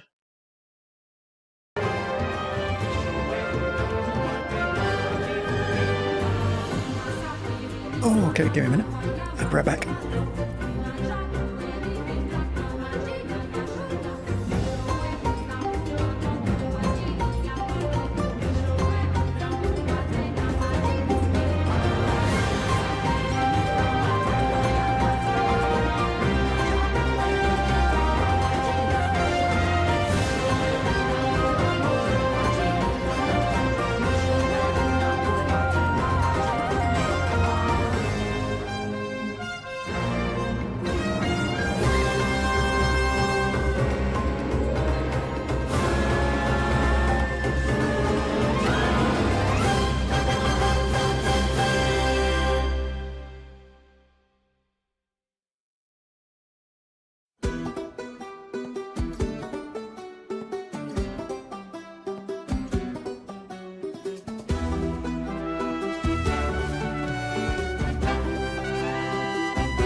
Okay, I'm back. Get back to it.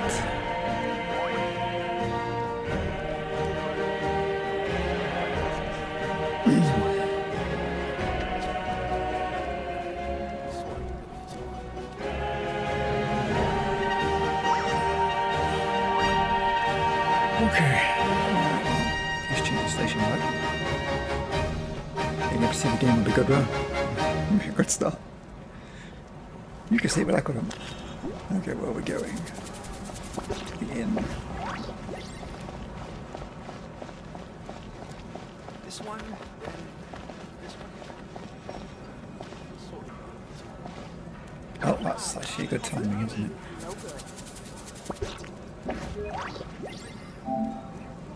Need some high-calorie food urgently? Be bad.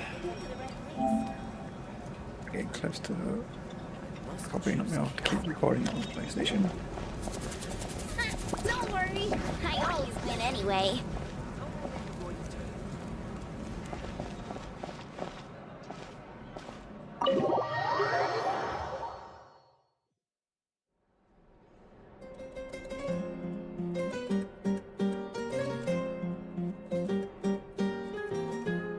Oh crud.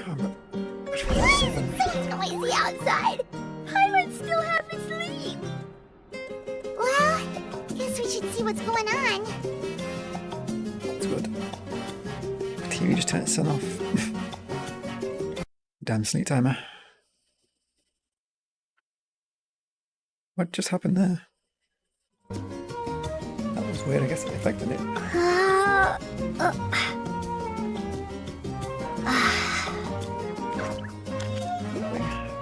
Stay still.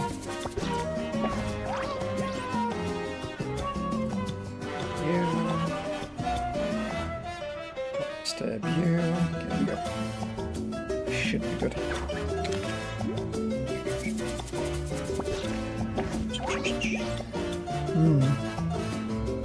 That should be everything.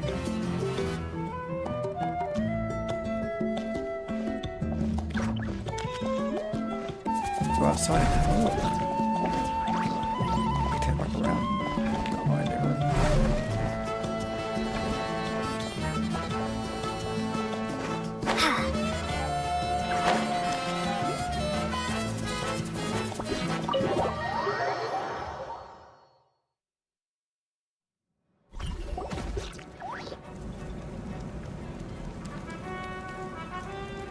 You're already here.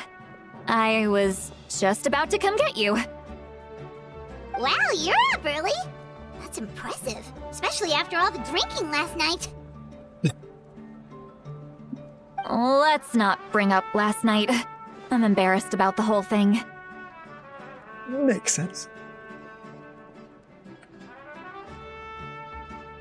Anyway, I was also woken up by the commotion. Looks like all the warriors from the stadium are on the move. I heard many areas have been attacked by the Abyss, including the Masters of the Night Wind. I need to head back right away. The Abyss attacked again? Are you sure you can handle it on your own? Do you need our help? I'll be fine. We also have the support of the warriors stationed at the various outposts. Given the quick response, things shouldn't get too serious. The stadium could always use more manpower, so you should join the forces here. What about Auroran? I'm done making excuses for him. He's not a child anymore.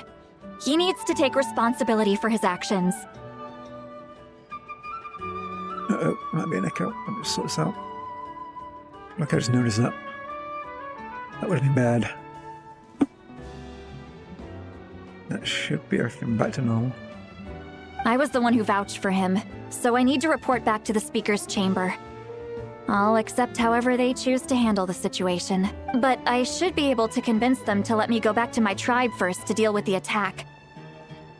As for the ancient name, once we handle this crisis, I'll talk to Shilonen right away. Don't worry, I never forget a promise to a friend.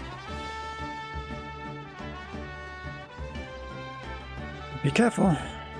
I'll keep an eye out for Auroran as well. Thank you. All right, I need to start heading back. she left in a hurry. The situation must be really serious. Looks like a lot of people are heading to the stadium. Let's see what's going on.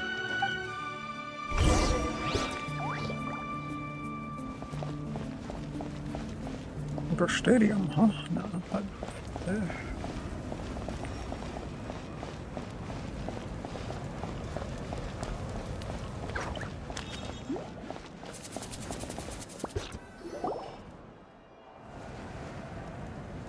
Well, look who it is. Traveler, over here! Perfect. Our star Outlander has appeared. Oh, you're all here! But, what's with the whole Star Outlander thing? Just my way of saying how awesome you are. We've got a real emergency on our hands, so this is the perfect time for you to show off your skills. Alright, but can we get a quick rundown of the situation first? The Abyss suddenly attacked the Collective of Plenty, the Masters of the Nightwind, the Children of Echoes, and a number of our camps and outposts in the wild. All at once? Yes, and the attacks are increasing in frequency. The tribes have plenty of defenses, so they're safe for now, but I can't say the same for the adventurers and merchants stuck in the wild. Chaska and I have been searching for survivors and treating the wounded. We just got back, but we need to head out again soon. Ow.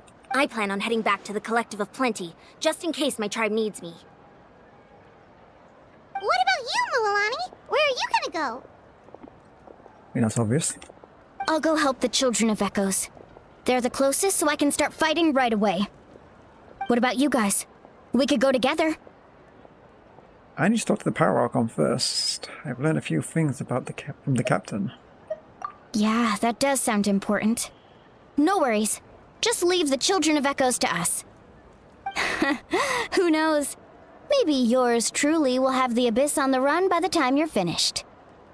That would be pretty great, actually. I hope my tribe gets through okay. It'll be fine. Your tribe doesn't do all that bodybuilding for nothing. Let's part ways here for now. And most importantly, be careful, everyone. Oh, and some of us need to avoid getting contaminated by dangerous-looking substances. That will make my job a lot easier. Koichi, do we really have to do this now? It's alright. She's just looking out for everyone. Alright, let's hurry up and talk to the Pyro Archon so we can help the others.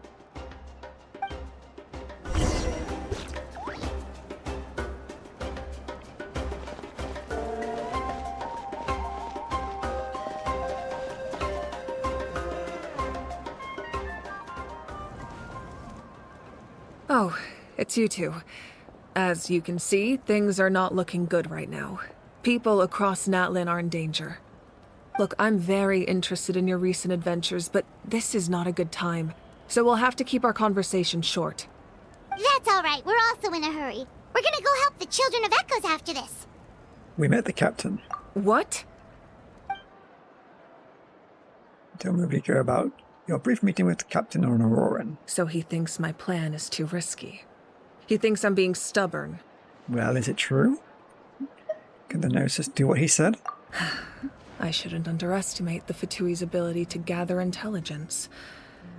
The Gnosis does have that function, but there's more to the story. I will answer you honestly, but you must help me keep this a secret. I can use the power of the Gnosis to save Natlan, but it comes at a heavy price. The Gnosis would drain all the souls and memories from the Night Kingdom and weave them into a giant net, which would surround the ley lines and protect them against abyssal corrosion. Wait, you can use souls to weave a net?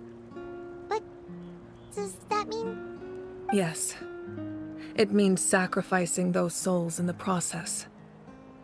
Souls are just another form of life. The cruelty of this method is self-evident. The Night Kingdom not only houses the souls of the dead, but also our memories and legends. Using the Gnosis means converting all three into material for the net, erasing our history and culture. Even then, the net can still become corroded. If we cannot find a way to repair the damaged ley lines before that happens, then all those sacrifices are for nothing. given the enormity of the price. It's a solution I refuse to consider right now. I want us to win, but I also care about how we win, and what that means for us in the end. Now, it's true, both plans come at a risk, but after weighing our options, this is our best bet. I'm surprised the Nurse has this function. It doesn't sound like something an Archon would do. Natlan is unique among the nations of Teyvat. Given the ever-looming threat of the Abyss, the Pyro Archons had to account for the worst-case scenario. Having a contingency plan is our duty, not just to the people of Natlan, but to all who live on this continent. Still, this has always been a well-kept secret. I'm very curious how the captain learned this information. Oh, one more thing? The captain said he found another way to solve the problem. Could be equally as extreme, though. Without the Gnosis, he should have no other option. But I see no reason for him to lie. Seems like our only path forward is to track him down, so he can answer that question for us. Our Archon just shared an important secret with us. She seems insincere. Figuring the captain's supposed new way of saving Natlan is the key. Judging by your expression, you must have doubted me, even if just for a second. Maybe a little. Not even a little! We would never— Wait, what are you talking about, Traveler? Just as expected. I appreciate your sincerity. Maybe it was out of caution, anxiety, or simple curiosity, but know this. No matter what, our goal remains the same. We both want to save the people of this land. So now that you have your answer, do you still doubt me? Not at all. You scared Paimon. You've really got a lot of guts, Traveler. That's a good thing. Oh, and feel free to call me Mawika. It's what all my friends call me, and I like it that way. As for the captain, the intelligence officers we assigned to the Fatui should be back soon. We'll get our answer then. That's great! Sounds like we just have to wait a little longer. Are the Chron attacks the beginning of the real disaster? Not just yet. Even though the Abyss is attacking several locations at once, I'm confident the warriors stationed in those areas can handle it. Don't worry. I just need to finish coordinating our available manpower, then I'll take a small team to handle the difficult locations. Wait, you're going to fight in person? Didn't you give up your power? That's true. I'm far less powerful than a god in my current state. But don't forget, I was an experienced and powerful warrior before I ever became the Pyro Archon. No matter how you look at it, my duty is on the front lines.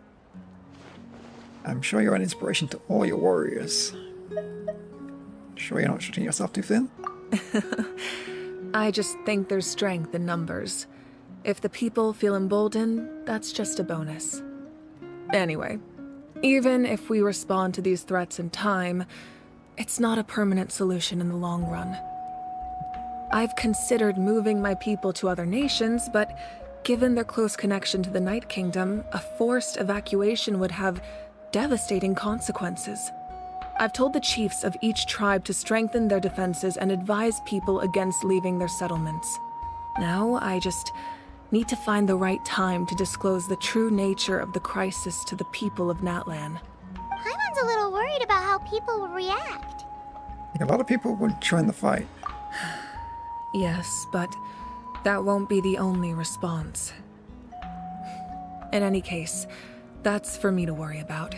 I'll let you know when we have more information on the captain. All right, we should head out. Maybe we can join up with Milani. She can't be too far ahead. Yeah, let's go. Stay safe, Mawika. What's that mean? No need to worry about me.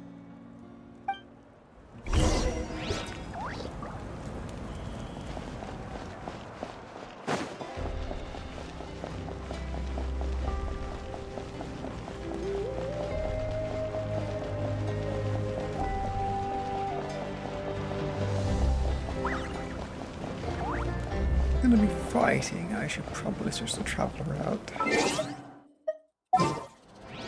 Because I like to have the RP there. Who would make a change? We've got shield.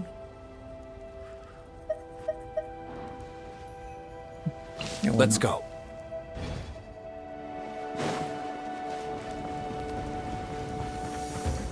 It's been a while.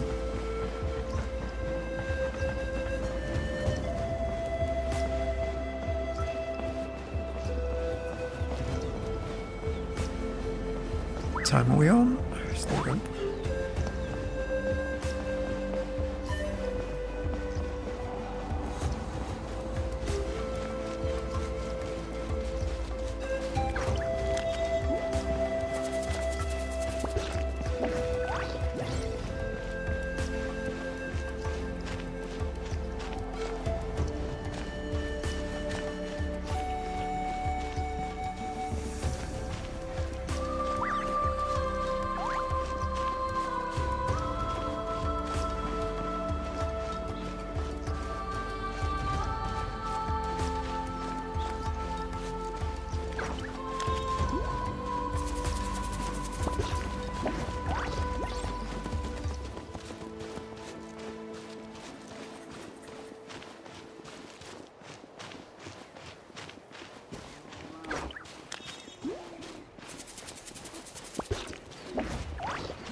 Ping me. I heard that.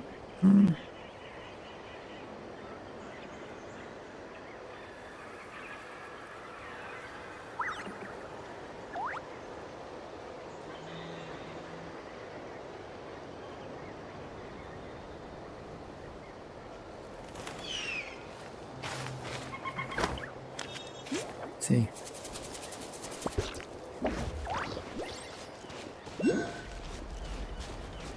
Oh, where are you? So I'm running around, actually not teleporting everywhere right now. Yeah, your white buff was right there. And the white buff about to get attacked.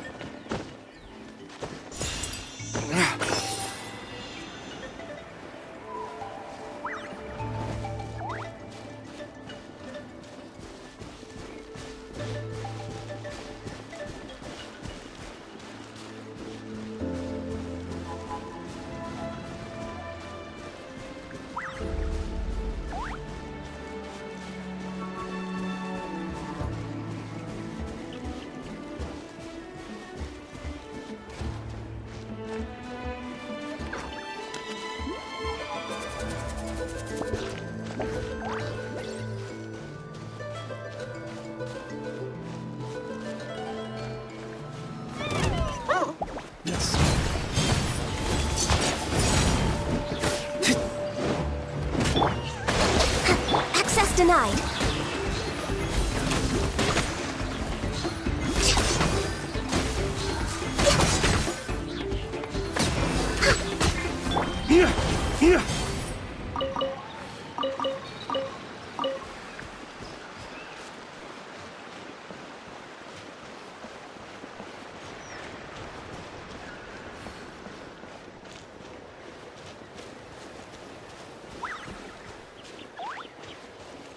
I'd like to have round two. There's path over here.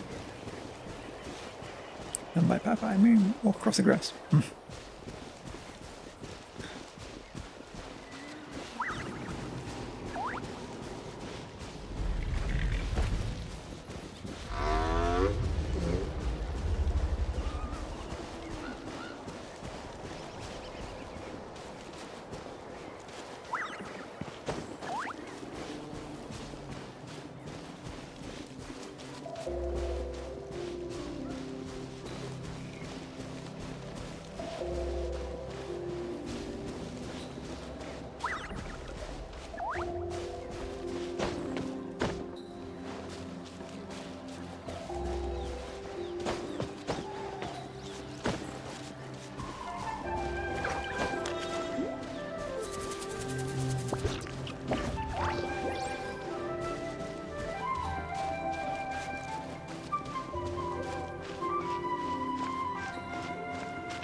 Yeah, it's above, isn't it?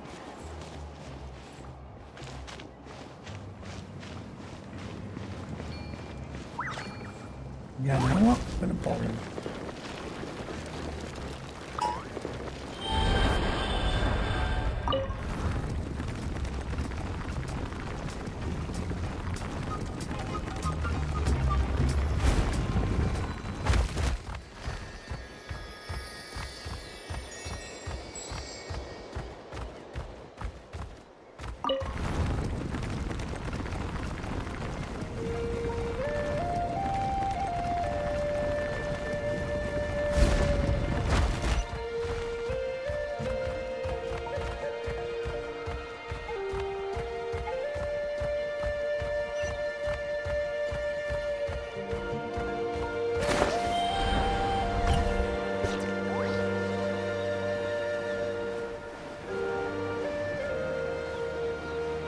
Red one.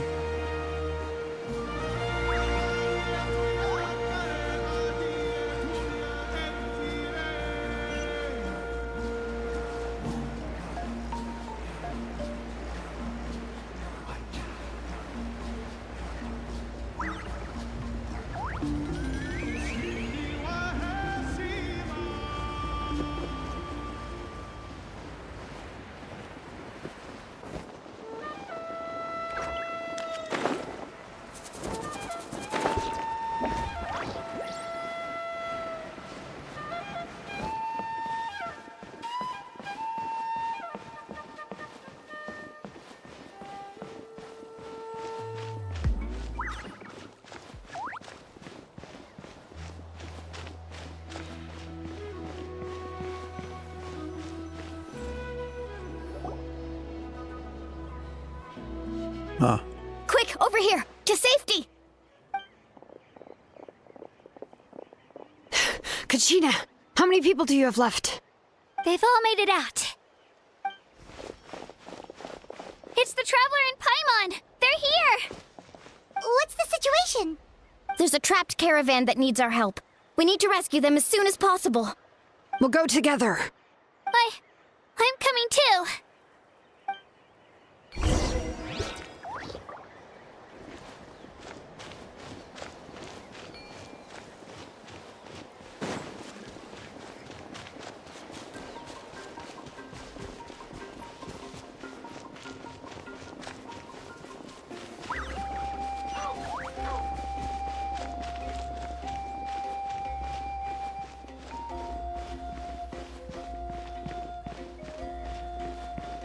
Yep, they're attacking it, alright.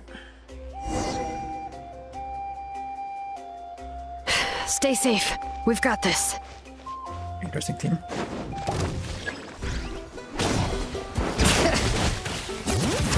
Let the mountains face boil!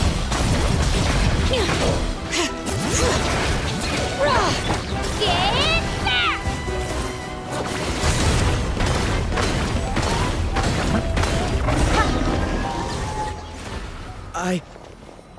I really thought I was done for. I can't thank you enough. Don't worry about it. We're just glad you're okay. Let's see. Your goods look fine too. Guess the Abyss isn't after Mora. That should be the last abyssal pylon near the Children of Echoes. That was scary, but we did it. By the way, where's Lolly? I thought she would come with you. The Masters of the Nightwind also got attacked, so she went back to help her tribe. She said we can deal with the ancient name later. Yeah, that makes sense. The attacks are more urgent. Alright, this isn't a good place to talk. Let's head back to the tribe.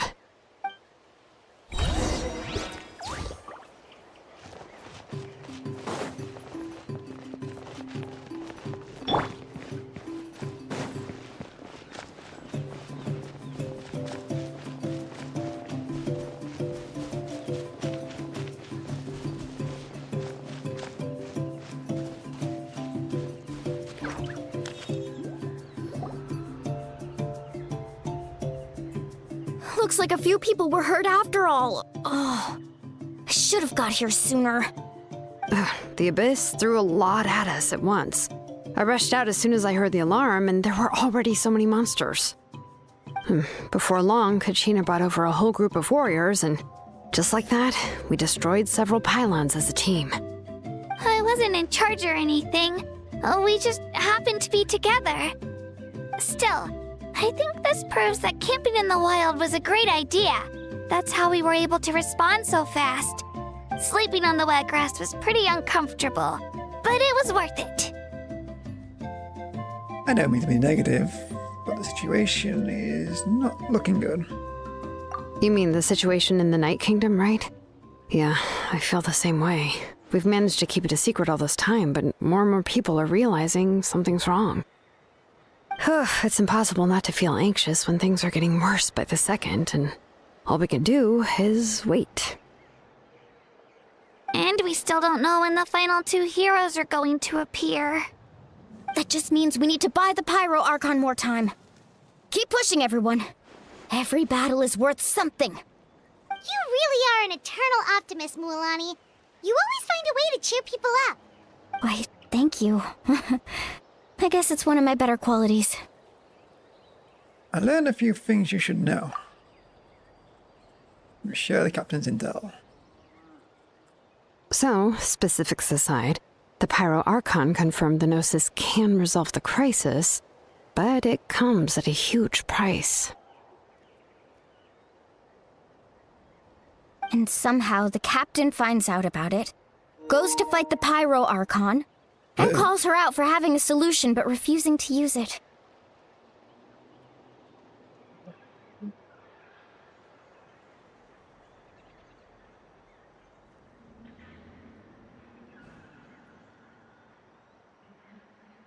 Seconds?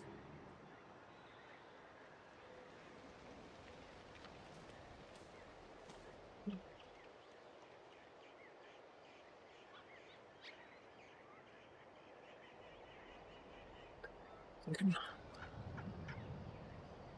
Right back.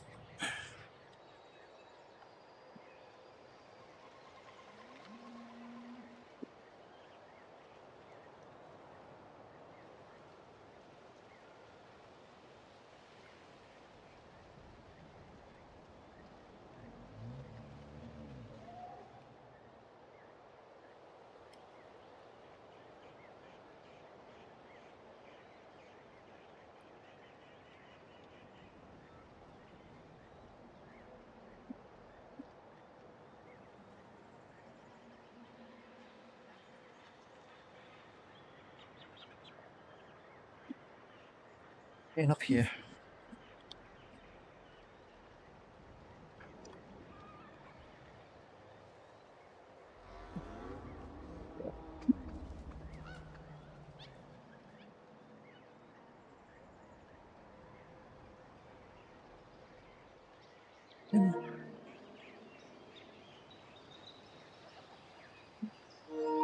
Yeah, it was working.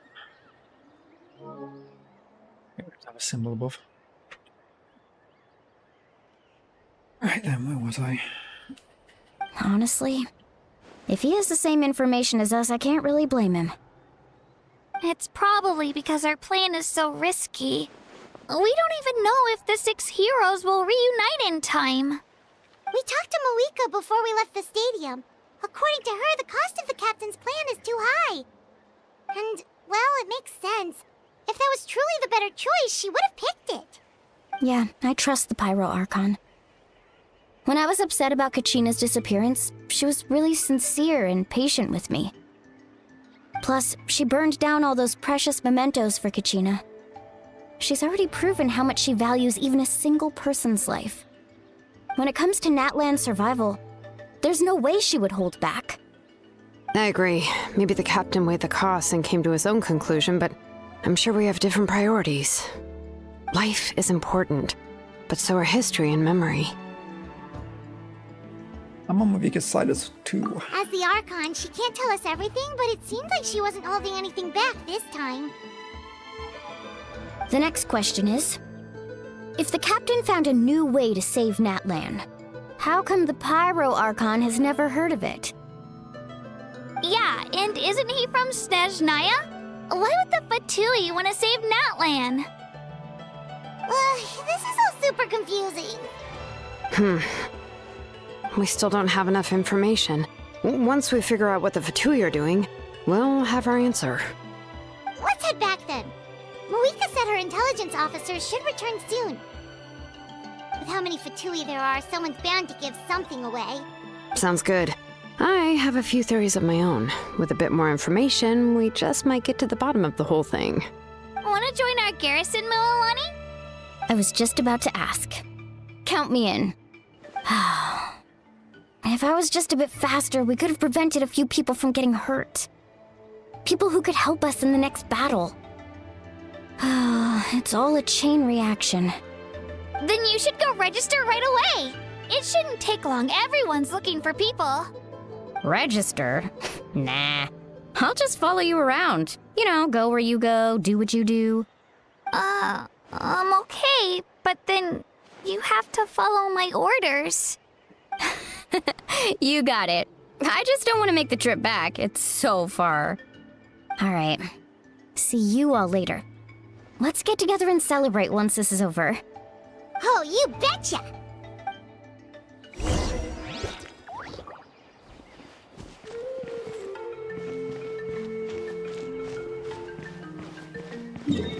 Speaker's chamber has a long way back, isn't it?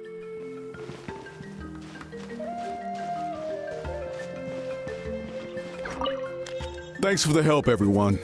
I'll take them back to the tribe.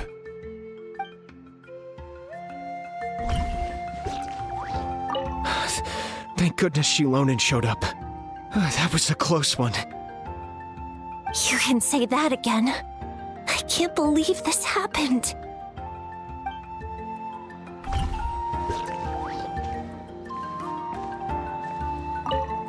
I didn't expect Kachina to save us. She's really coming into her own.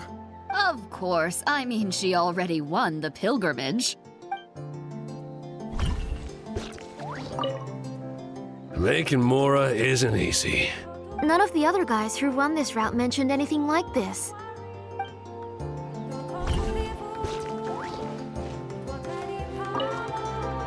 Who knew this would be waiting for us on the other side of the desert?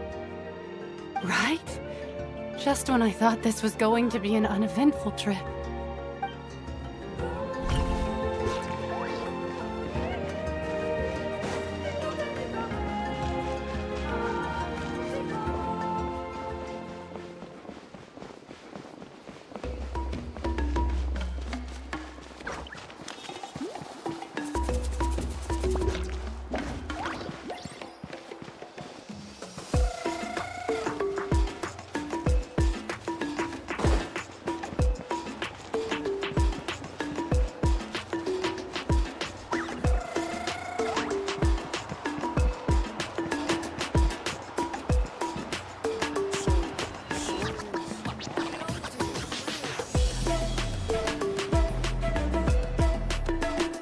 She's not back yet. Oh, I hope nothing bad happened to Master Cheffin. Hey, that little kid is crying. Wonder what happened. Let's go check what's wrong. Just going up on the back burner. Hello, something the matter? Master Cheffin, she went to gather volcanic crystals, but she's still not back yet. I told the guards, but they said they don't have people to spare. Plus, that area's super dangerous, with tons of monsters and bad guys. They have to finish making preparations before they can try to rescue her. But it'll be too late by then. Don't worry, we'll look for her. Maybe later. So, you'll help? Great! I'll just make a quick sketch to show you where the guards went earlier.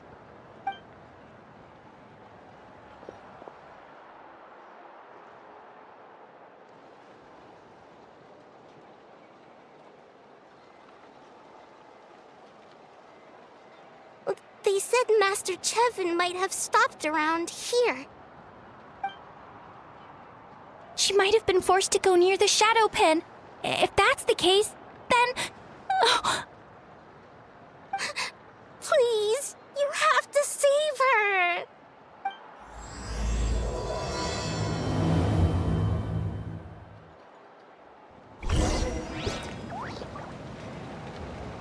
What's the stuff happening again?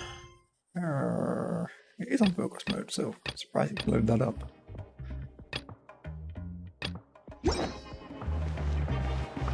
Doesn't interfere with certain quest lines.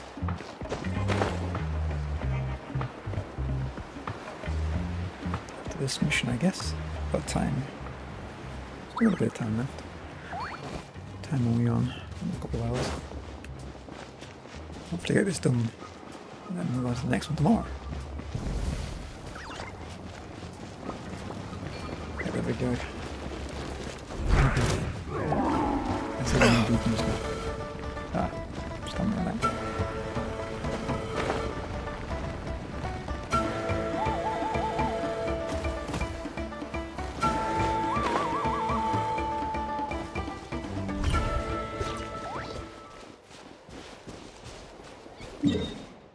We'll just go back actually, can't we? Just that one there.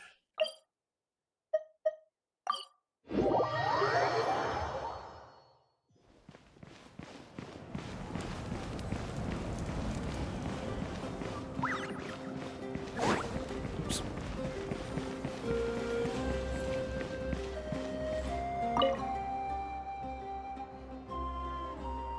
Yoko Price has been pretty busy lately. Masters Nightwind haven't made any big announcements, have they?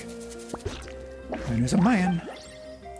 Come to think of it, though, the Power Archon seems to have everyone searching for a Fatui Harbinger. And there's talk of someone from the Masters of Nightwind might be caught up in all this. No, that doesn't sound good. Have things become too eventful? Try again. Things have become too eventful recently for my liking, too. How about that drink?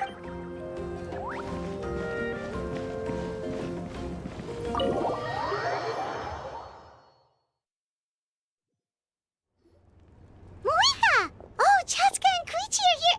Wait, are you okay, Koichi? I'm fine. No need to worry. They ran into the Fatui while out on a mission and decided to follow them. The Fatui? Fatui wounded? Yeah, I can never say that name. Calm down and let me explain. Here's what happened. Oh, teleport. We're getting a point of view. Watch out. It's the Fatui. Were they attacked by the Abyss? No, wait. It looks like they're protecting a group of travelers. Over there.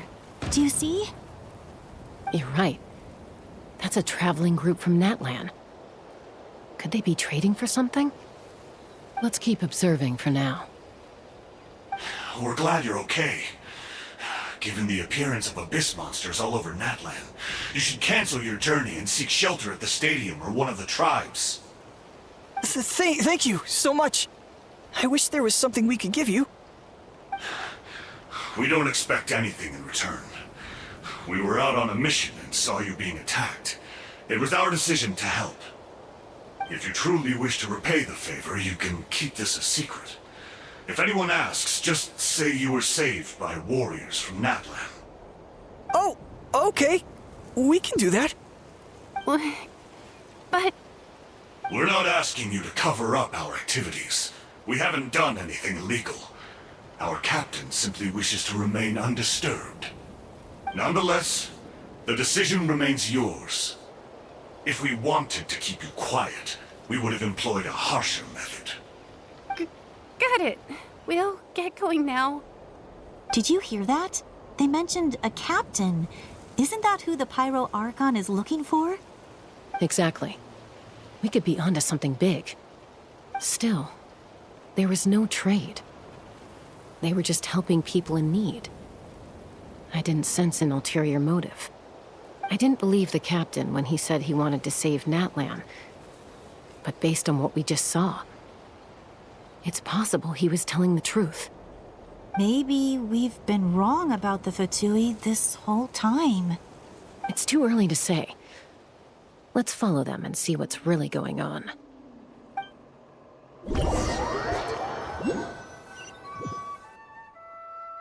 So this is where they were headed. Looks tricky. It's heavily guarded on all sides.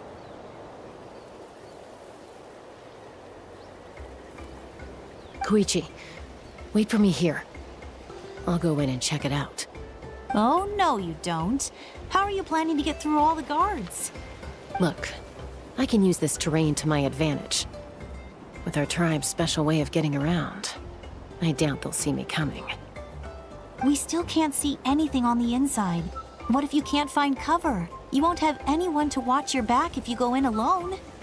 The more heavily guarded the location, the more valuable the secrets.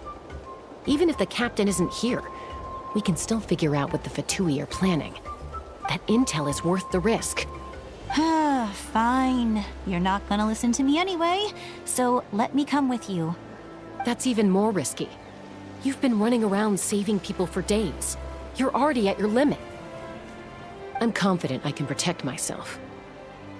I'm not sure you can say the same. At least right now. I can. You really believe that? Fine, don't believe me. But you can't honestly tell me infiltrating a heavily guarded Fatui hideout all on your own sounds more reasonable.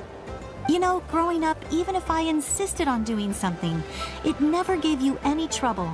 I'm not sure you can say the same. All right. If we start arguing, this will never end. We can't let this opportunity go to waste. Guess that means I win. Don't worry, you're not the only capable young person from our tribe. I can handle this. All right, same plan as usual. We split up, communicate with hand signals, make sure our blind spots are covered, and support each other once we strike. Got your ropes? Yeah, let's go.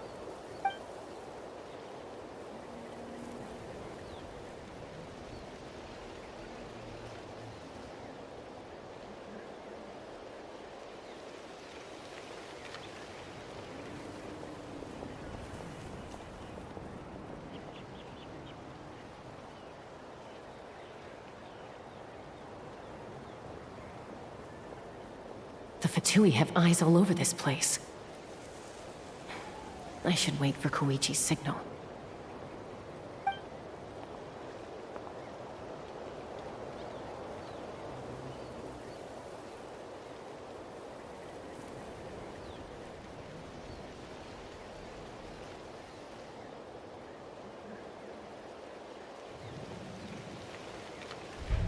Now.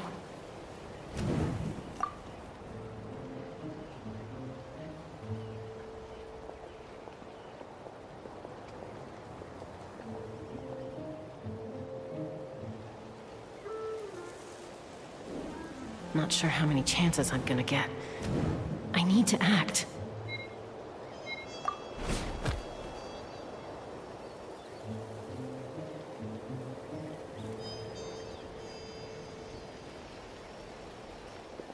Good. I made it without getting caught. I should get to that platform over there. But it's guarded by the Fatui. Koichi should have line of sight. I'll wait for her signal.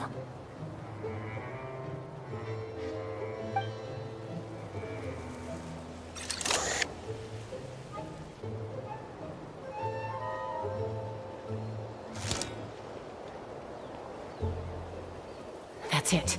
Now's my chance.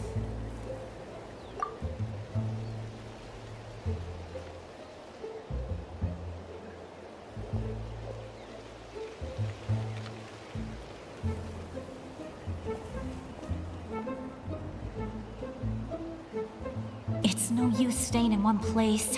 I should keep moving. Looks like Chaska is helping me by keeping an eye on the Fatui movements. I'll wait for her signal.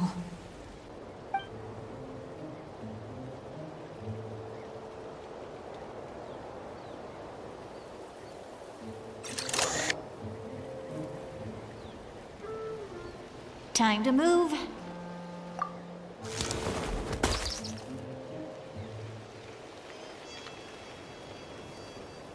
Whew. That was close. Almost got caught. Probably can't make it over in one go. I'll wait for my next chance. Now's my chance.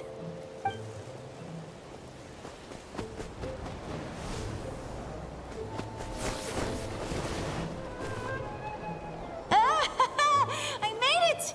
That'll show my sister. Let's see. The Fatui's occupying all the best locations. If we could just get past them somehow. Wait, I've got it!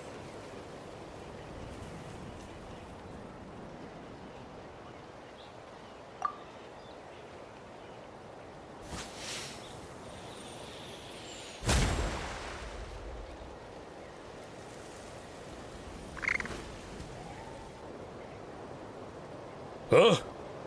What's that noise? Did something explode?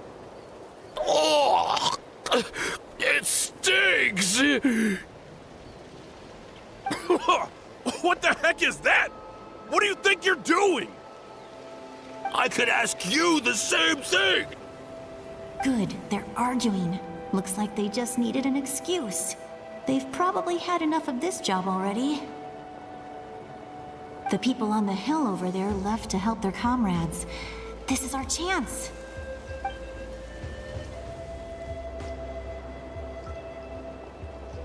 Come get me, Chaska. I hope she gets this hand signal. That's Koichi's signal. Smart idea. Alright, time to move. Give me your hand, quick. Coming! I checked, and this way is completely clear. It should lead us to the deepest part of this place.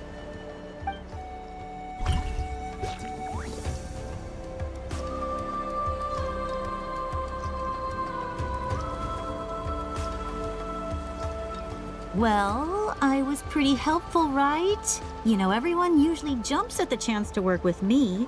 Not my own sister, though. No, she avoids me like her life depends on it.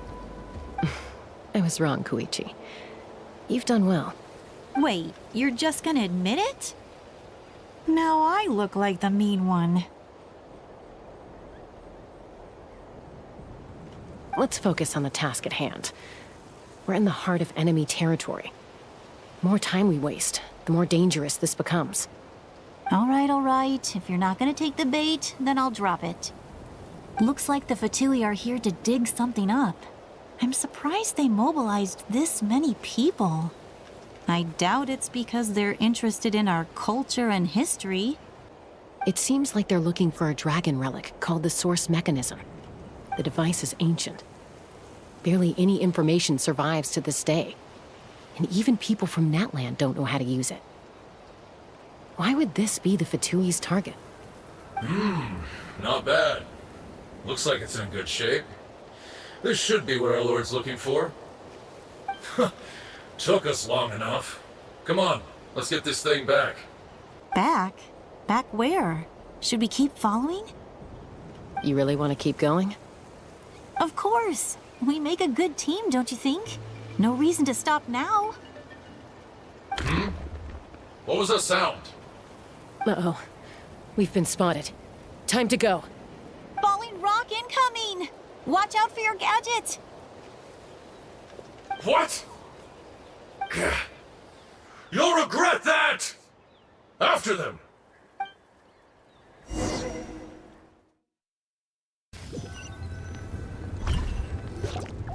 Once we got them off our tail, we went back to observe some more. They'd collected several identical pieces of something. It looked like they were waiting, though. So we decided to come back.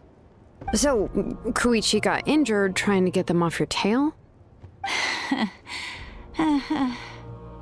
She pushed herself too hard and collapsed on the way back to the stadium. Well, I didn't cause you any trouble while we were fighting, right? So my perfect record remains. You've done very well. I could make a comment on knowing your limits, but it's not my place. I know.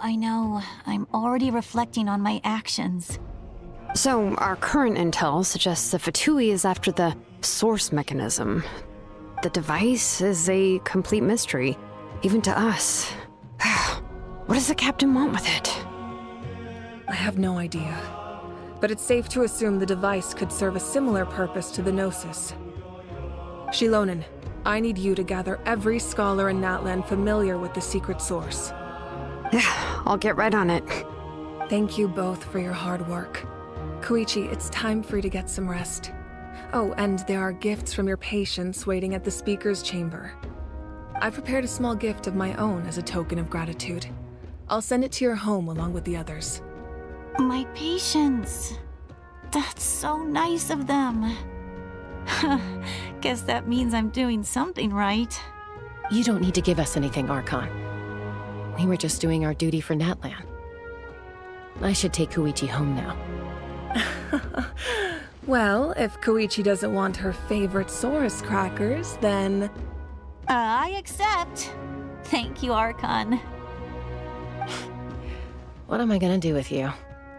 There's some for the rest of you as well. They're one of my favorites too, so don't be shy. I'll start investigating the source mechanism right away. If I learn anything, you'll be the first to know. Yummy snacks!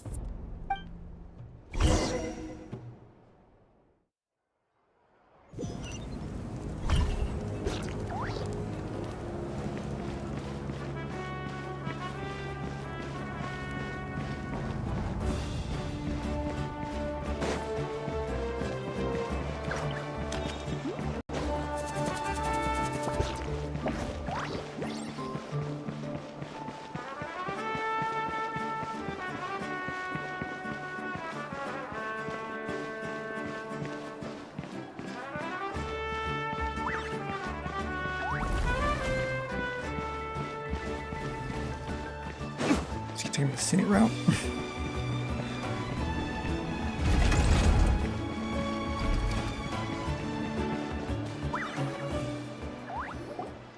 What's next for you two? I'm taking Koichi home, with our parents there to keep an eye on her. I can make sure she actually rests. Hey, it's not like I'm some kind of prisoner. I'll be fine in a day or two. There's no need to go all the way home. That's what you always say. Everything's no big deal until you collapse. What if the Abyss attacks again? You're saying if I let you rest in a hotel, you're not gonna rush out the minute you hear the alarm?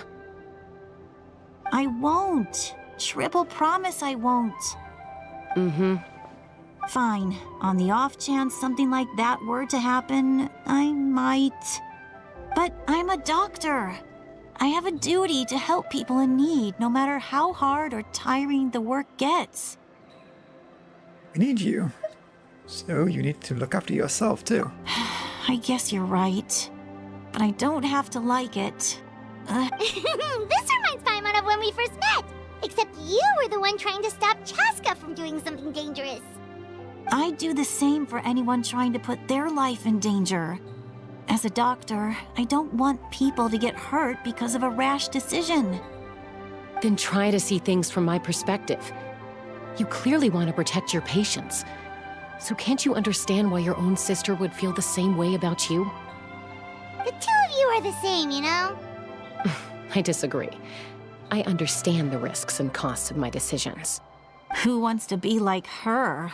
Overconfident, always making excuses when things go wrong. That's just not true. You think I don't have proof? Okay, don't get into another fight. Just pretend Paimon never said anything. Don't worry, Paimon. You didn't do anything wrong. Arguing is just how we communicate. Neither of us really takes it to heart. Plus, I guess we are similar in some ways. Maybe I rush into things without thinking, but I learned that from her. We're family. I can't help it if my older sister is a bad influence. Okay, you don't have to put it that way. So, you're all good now? This is probably normal for them. Neither of us are really the type to back down. so we'll always have our differences. But still, we get along in our own way. Plus, I know you'll wake up one day and realize I was right all along. I just need to wait. Be my guest. Come on, let's get you home. See you later, Traveler in Paimon. I'll be back once everything's settled at home. There's no rush. At least grab a nice meal with your family. See you later. Bye, you two. Take care of yourselves out there. Those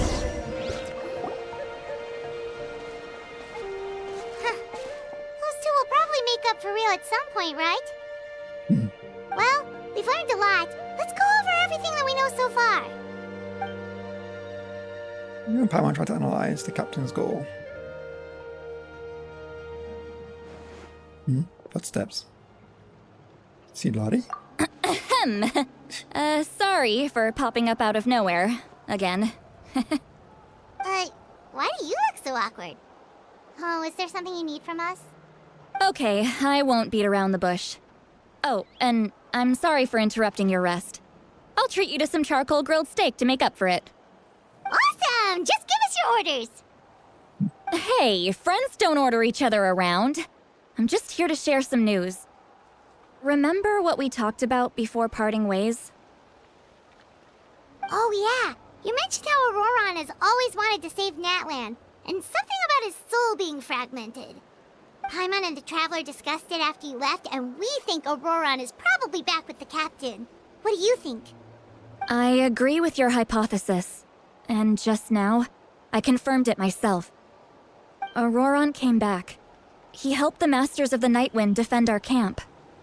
What? He came back? Did he say anything? I told him to give up whatever he's doing, but he refused. He said they're just one step away from success, so there's no way he can back out now. Apparently, he came back to fulfill his duty to our tribe. When he left, he said it was because he still has a duty to Natlan as a whole. I'm not surprised you let him go at all. I had to prioritize my tribe. Besides, the situation was intense. I couldn't focus on outside and inside threats at the same time. Plus, he was on guard. He knew I would try to go after him, so he made sure to keep his distance. I kept an eye out for a good opportunity, but it never came. All these years of calling me Granny, and I couldn't do a single thing for him in the end. Don't say that! Your tribe all raised him together, right? That couldn't have been easy. You're right. Seeing him come back reminded me of when he was little. Running around the tribe, dropping by random houses right and left. He's not only a child of the Masters of the Nightwind, but a child of Natlan. It's only natural for a child to want to do something for their family. Besides, Auroron is my apprentice. He might have a few tricks up his sleeve, but I guarantee I know every single one. Wait, what are you saying? Look. Remember how I said Auroron's soul is fragmented? This is the talisman I created to keep it stable. And this gem is what makes the talisman work. It just so happens that Auroron is due for a gem replacement. Since I can't get close to him, I put the new gem in a supply bag and asked Aoife to bring it to him. You guys know Aoife, right? No? Well, he's a pretty famous vet around these parts. He's always bringing me all sorts of things, and he happens to be very good friends with Auroron. Aoife doesn't know what's going on, so he agreed, no questions asked. Auroron would find the gem as soon as he opened the bag. He knows how important it is, so I knew he would make the switch. He probably suspected that I tampered with it. But here's the catch. The trick is on the bag. The moment he touched it, a portion of his memories were copied onto the old gem, which he no longer needed. I need to do this real quick. Hopefully there's space. Why is it going to have to leave it here? Oh, we're good. That's amazing. You can do something like that? Most people can't, but I can. That trick he used to bring you to the Night Kingdom isn't anything special, by the way. My technique is much more subtle. He won't notice anything. So in other words, we have a whole backup of Auroron's memories in this gem. The kid thinks he can take me on? Like I wasn't the one who taught him everything he knows? That's amazing, Seat Lolly. Let's take a look right away.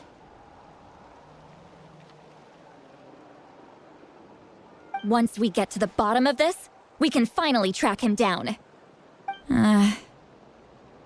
I know he thinks of me as his grandma, but do you think he'll get mad at me for this? You can be honest. Huh, that's a tough question. Paimon doesn't have a grandma, so she's not the best person to ask. It's possible. Families disagree sometimes. But as his family, you have to do this. To be honest, I've always doubted my ability to look after him. I didn't stop the ceremony all those years ago, and now I'm useless again. But if I stop here, it will haunt me until I'm 500 years old. Every night I'll wake up in a fit of anger. And then start crying, and then start freaking out. I don't scare that easy. Still, if I back away from this and something happens to Auroron, I would never forgive myself. I need to look at his memory. Even if he resents me, refuses to see me, or runs away for good. I don't care, and I won't blame him. A family does whatever it takes to protect their own. You sure you'll be okay? We can come with you if you want. Did you just say you'll come with me? Is that okay? We have a pretty good reason to see it too, don't we? Because, right, we need leads on the Fatui. That's right. We should be there. You really mean it? Fine, you can come. Just promise me you'll see this through. No backing out. Got it? Don't worry, we're professional adventurers. Then I place my trust in your professionalism.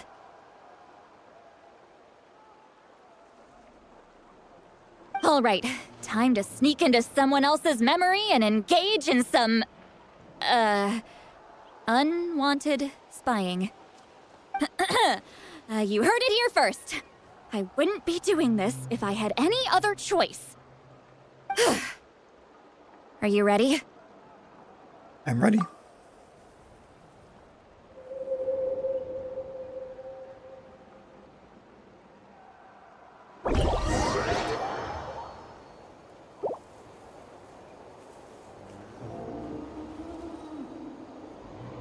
Look how good you're doing.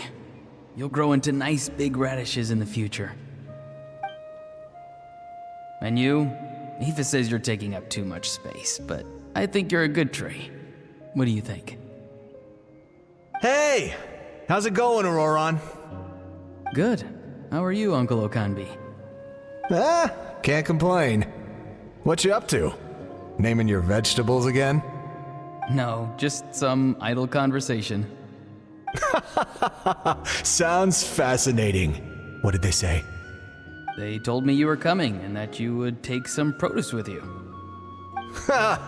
Only if you're offering. By the way, I ran into Aoife yesterday.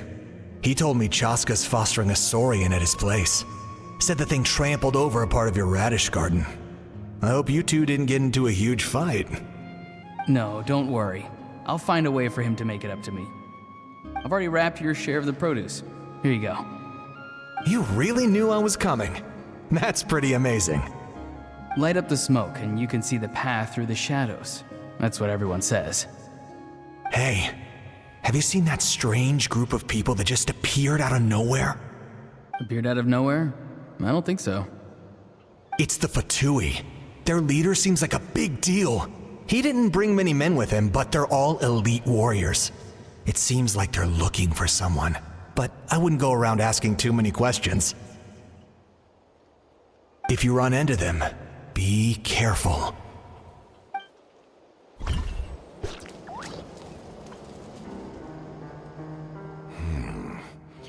You're from the Masters of the Nightwind, are you not? Why do you live here alone? I enjoy living by myself out in the wild. I guess you're from the Fatui, the one everyone's calling a big deal. Not an inaccurate description. I'm looking for someone who may be known to you. Citlali is her name. Granny? What does an Outlander want with her? I've heard the name. You have business with her? There's no point to further questioning if you insist on hiding things from me. I shall seek answers elsewhere. Oh, he could tell I was lying and now he's leaving? He gave up just like that? Hey! At least tell me why you're looking for Citlali. It's none of your concern. I have my own means of tracking her down. Why are the Fatui looking for her? What does she have to do with them? I can't just let them go like this. I have to figure out what they're planning.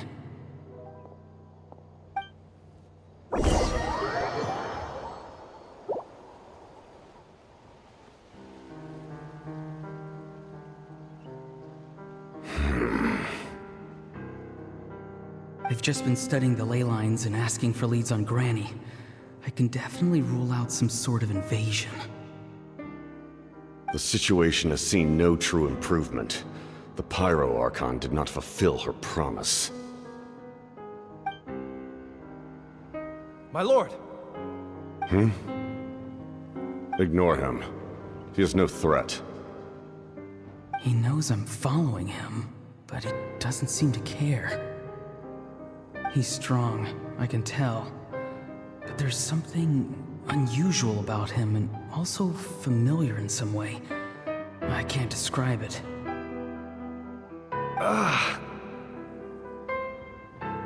What is it? My lord, I feel dizzy. A ley line disturbance. Certain presences have been forced to wander outside their rightful realm.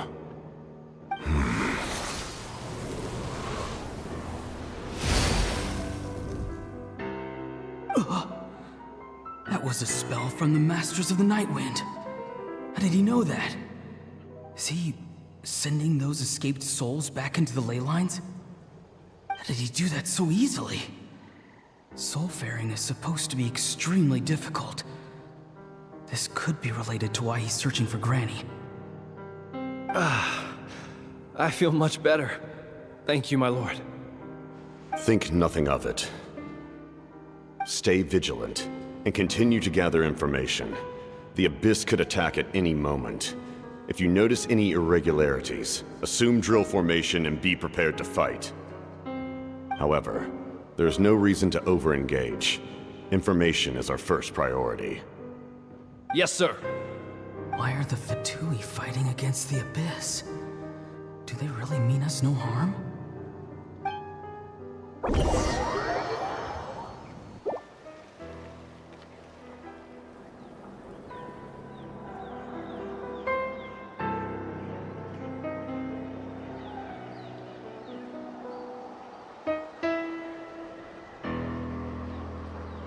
I've been following him this whole time and still they ignore me? Do they really not care? It seems like his subordinates refer to him as the captain. Never heard of him before. And now he's headed to the stadium. That's unusual. Oh, what is he gonna do? You two, with me. Everyone else, wait here as instructed. Send word to the other teams to retreat immediately if this fails. Yes, sir. He's going inside? But the Pyro Archon is in there. What does he want with her? Forgive me, my lord. Allow me to check one more time. Do you truly wish to do this? The time for idle observation is over. It now falls on me to act. This nation is out of time. Yes, sir. He just walked straight into the stadium. What is he gonna do? They're both incredibly strong. How long will they have to fight until someone comes out on top?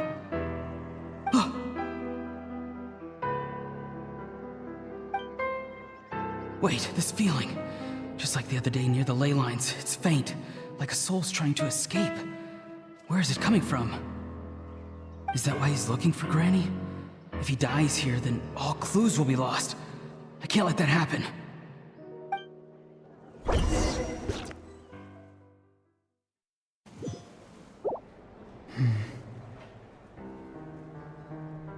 As for you, I must confess, I did not expect that little trick of yours to save the day. No matter how dense the fog, as long as the sun remains, we cannot turn day into night. She could have dispelled it. She simply chose not to. You don't have much time, and you're injured on top of that. What do you plan to do next? I'm beginning to see just how useful you may turn out to be. You heard something from here, didn't you?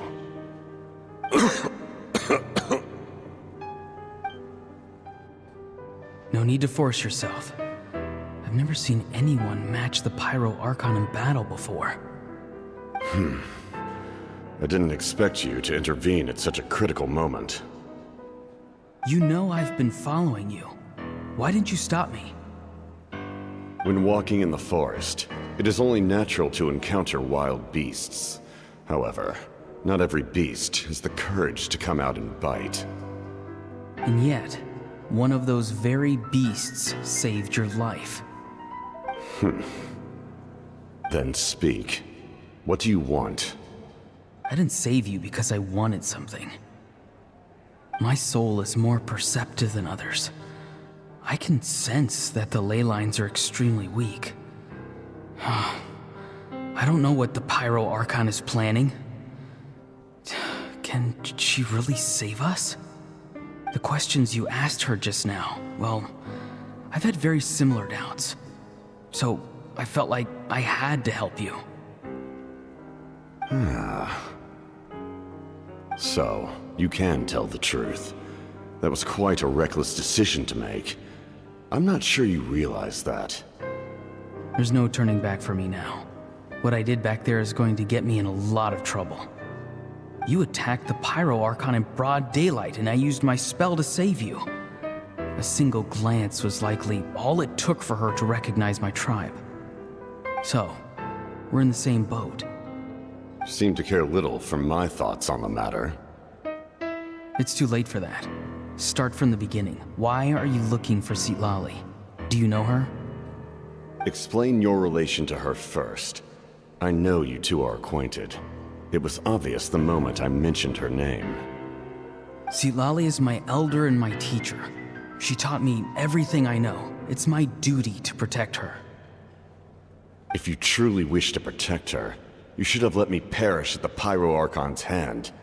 Yet, you chose otherwise. Do I really need to tell you what that means? I want to do something to change Natlan for the better. Something I can accomplish with my own two hands. You're stranger than anyone I've ever met. But maybe, just maybe, you can show me the way. Strange? Citlali is said to be the legendary Granny Eastli, someone capable of communicating with the Wyub, and the Wyub are the key to information on the Night Kingdom. Why do you need knowledge on the Night Kingdom? That is not something you need to know. Don't forget, I saved your life. Do you not believe the Fatui capable of betraying a debt? People can lie, but souls cannot. I can tell there's a weight to your soul, a sense of justice. You may not live among your tribe, but you certainly know their tricks. I apologize for my rash judgment. You are more capable than I imagined. Let's go. We'll see if you have what it takes to join my plan.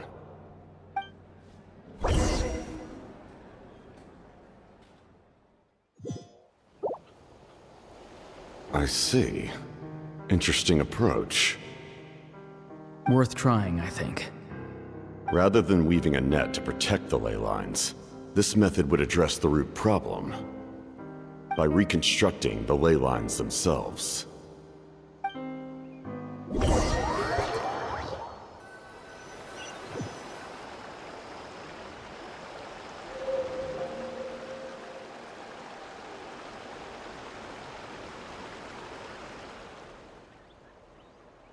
Woo!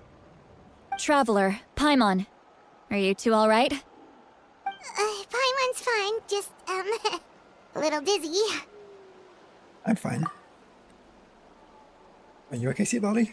Of course. I'm so mad at him. After everything, he still can't let go of the past.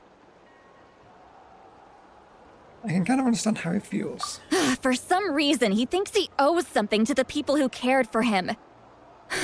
Stubborn, self-righteous fool. Where's that gonna get him? Now that he's all grown up, he thinks no one can tell him what to do? He thinks he can just run away whenever he wants. I'll show him. If he tries to run one more time, he's got another thing coming. Maybe stubbornness runs in the family. Like grandmother, like grandson, as they say. Is that supposed to be a compliment? Huh, that kid's got nothing on me. Anyway, back to what we just saw. I don't even know what to make of it. Yeah, the captain seriously wants to reconstruct the ley lines? What does it even mean? Something like the loom of fate, maybe? But how does it help with the abyss? The loom of fate? It's kinda hard to explain. Basically, it's a device from Conrio that has unbelievable power. Anyway, if he really wants to manipulate the ley lines, everyone in that land will be affected. Oh, this is big. He's serious. It lines up with everything he said before. He tried to seize the Gnosis for the same purpose. Which means the captain has been honest from the very beginning. Auroron's memory proves that. Why is he so obsessed with saving Natlan? Oh, we've got to tell Moika about this right away. Yes, she needs to know about this. Now. Okay, let's go.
Traveler, Paimon Sitlali. Perfect timing.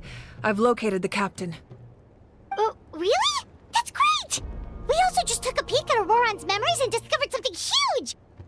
Oh, all with his granny's permission, of course. Or no, actually it was... Calm down, Paimon. I'll take it from here.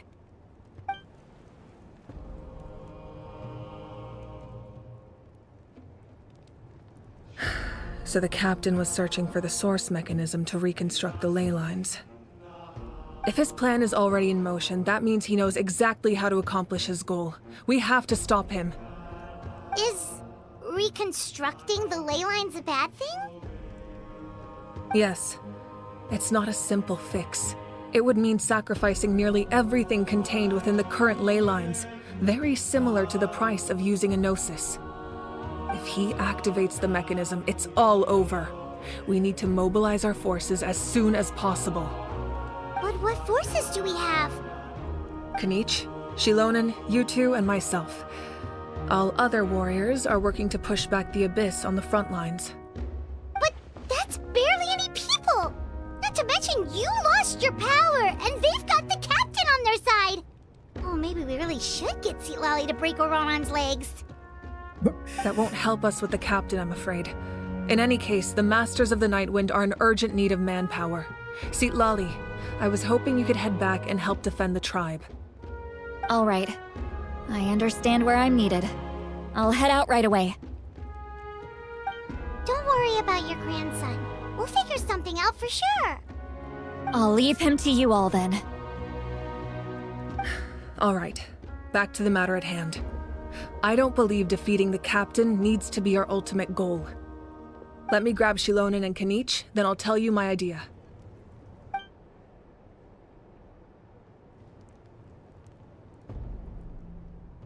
As you all know, Auroran is working with the captain and we need to stop their plan.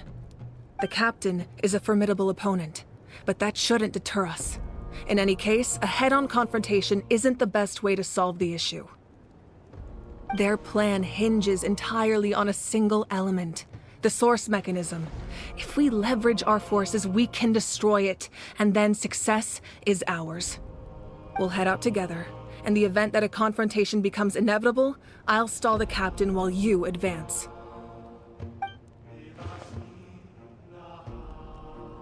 No, you're our leader, and you've lost your power. You shouldn't be the one to face the captain. I agree with Kanich. The two of us can handle it. Listen to my plan first. Kanich, I want you and Ahau to launch an assault from the front and break through the Fatui defenses. The captain won't be on the front lines. As a seasoned warrior, he'll be stationed in close proximity to the device to ensure its protection. So you wanted to lure him to the front? No. The purpose of the frontal assault is to gather the Fatui forces in one place. That way, it's easier for the rest of us to avoid them. Shilonen, I need you to do what your tribe does best, and dig a tunnel from the outskirts of the ruin. Once we get close to the device, we just need to destroy it. Shilonen is launching the main assault. Exactly. The Traveler and I will join her as well. No one can create a distraction better than you, Kanich, not even myself. By combining our strengths, we just might manage to break through the captain's defenses. Leave it to me. Understood. Then we should head out now. Just promise us you won't do anything reckless. You cannot face the captain straight on unless you have no other choice. You mean everything to us. Losing you would be the worst possible outcome. I'll have to try my best to not let things get to that point. Thank you, everyone. You have my word. I'll proceed with caution.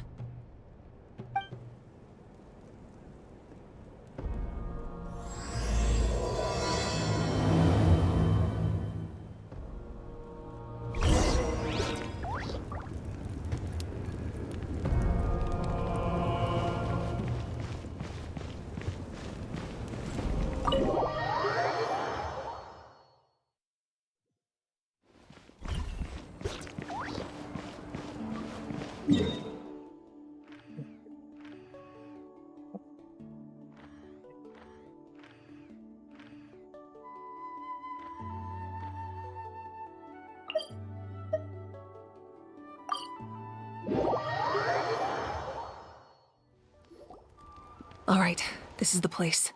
Their tunnel must be behind that gathering of Fatui guards. Any of the nearby mountains could be a good infiltration point, but if we want to stay under the radar, we should approach from the side. Agreed. Ahura and I will handle things from the front. There are only a few Fatui stationed around the perimeter. We should take care of them first so they can't alert anyone.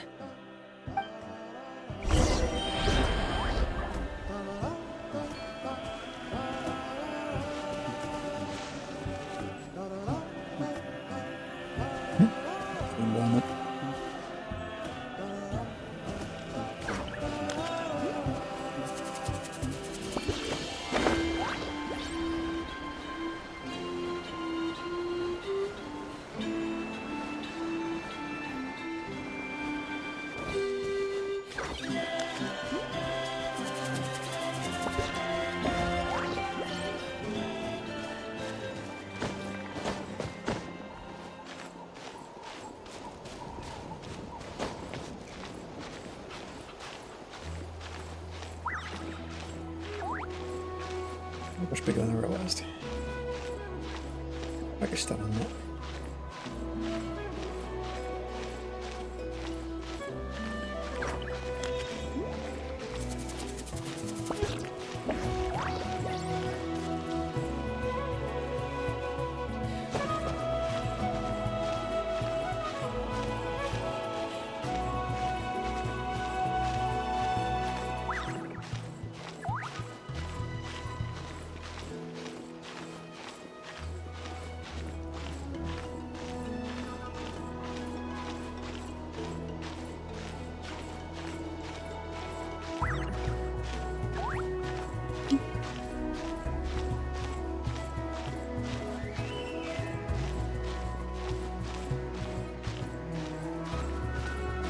Got like, need to move up.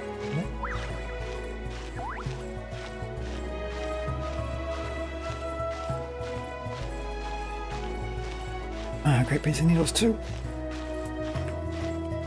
Best of both worlds.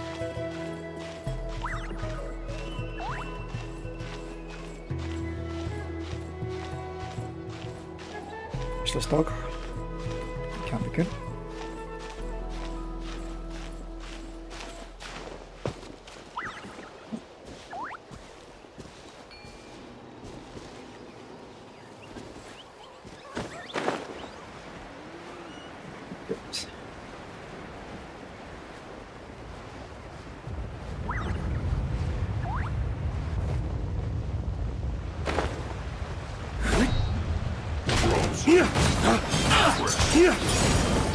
Don't blink!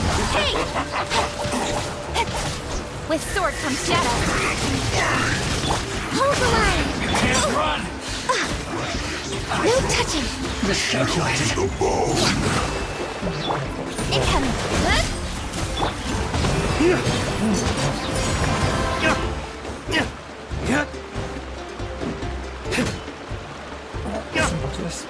My leg is dead.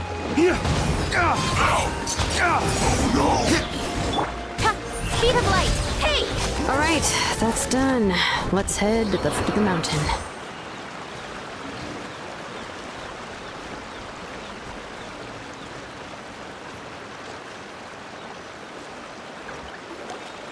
What do you think, Shilonen?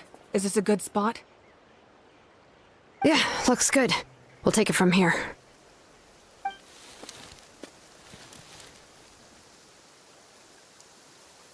I can see the inside! Not much ladder, sir. Perfect. We'll keep going. The rest of you should head back. Things are about to get dangerous. All right. Please, take care.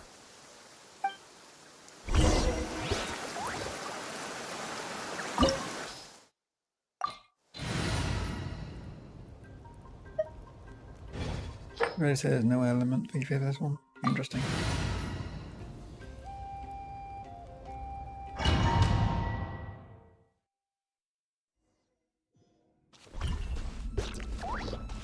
The Fatui wouldn't concentrate all their forces in one place.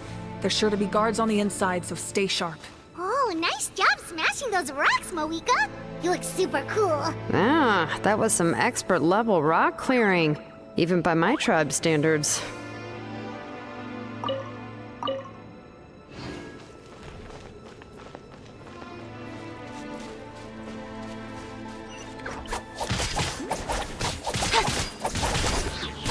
Access denied.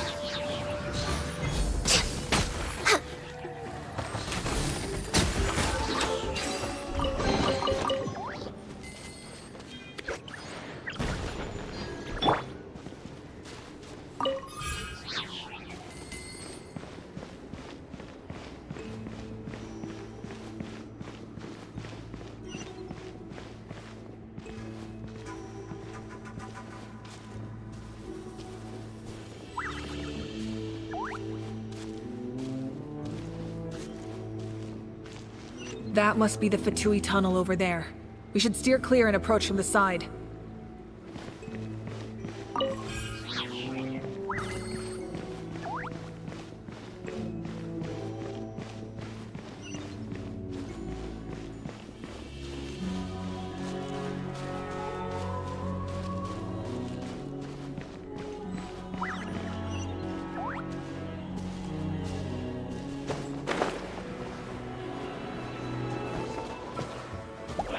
Dawn, break forth! Push by that way.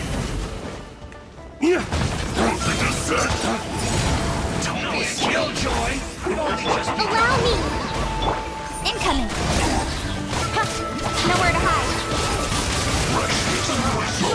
Looks like This is long overdue. Cooked food. Disgusting.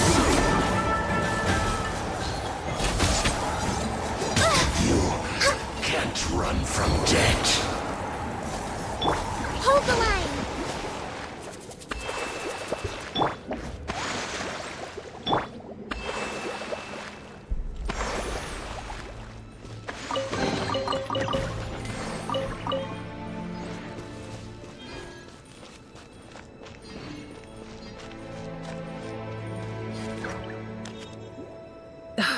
This spell is from the Masters of the Night Wind.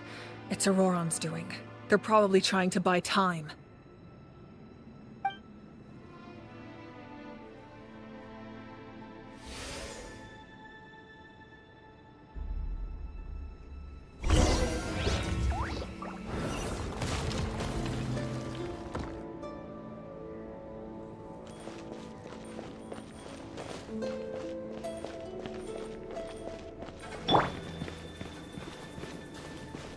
These wheels are relics from ancient times. We should try to restore them. These mechanisms probably control that wheel, right? Let's give them a try.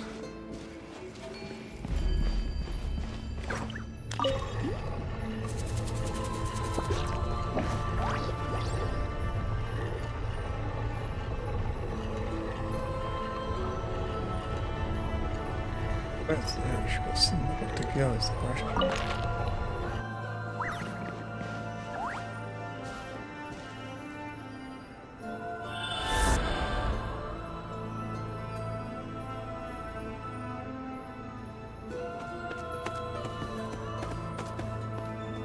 Yes, thing.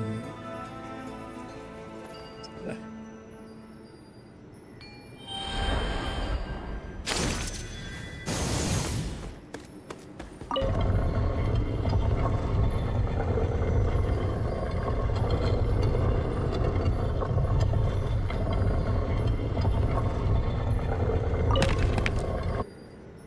That's not right, is it?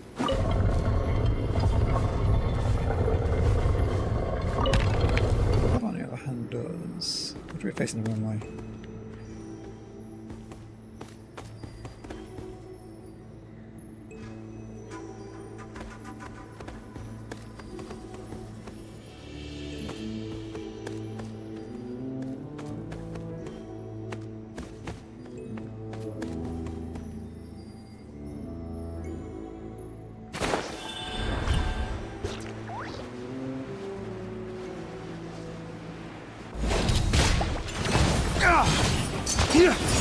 Dawn, break forth!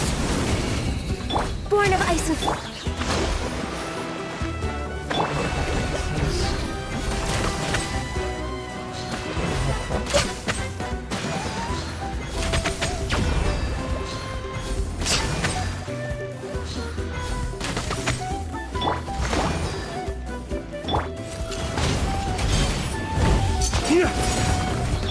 Access denied.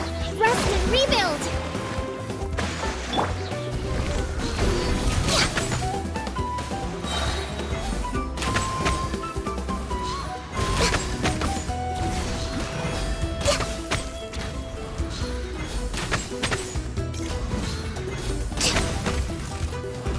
We're way behind schedule.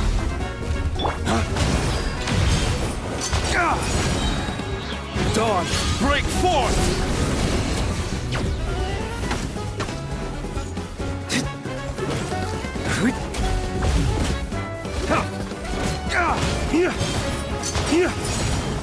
Allow me.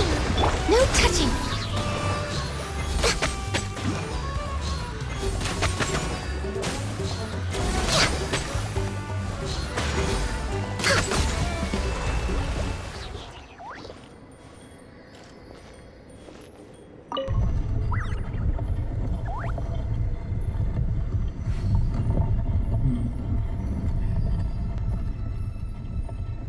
Now charge heads inside the base.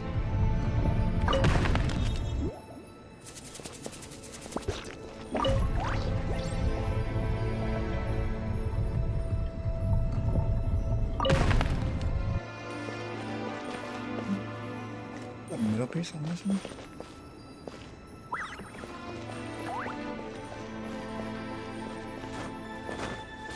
That way you can't climb places like this.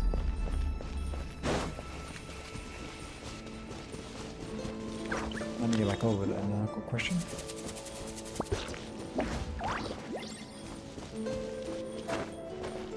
Try his way around. Ah, here it is.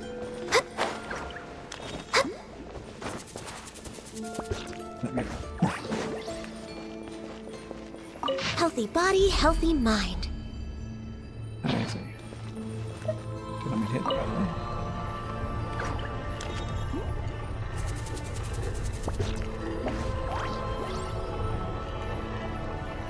Almost do something again.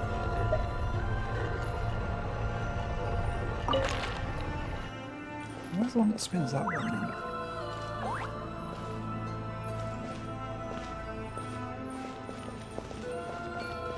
I hit again. Come on, thing at the bottom.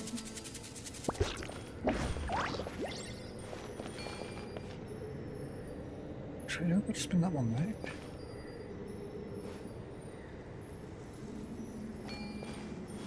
What am I not seeing?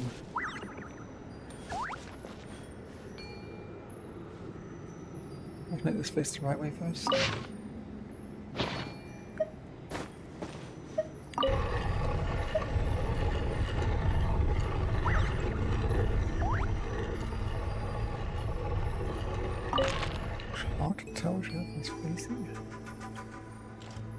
I had to get the outside one first, but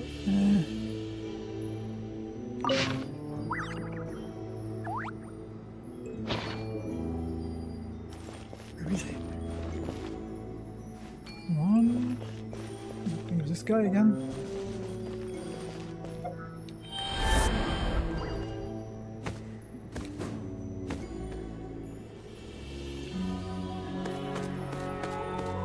Not this one back over here, is it?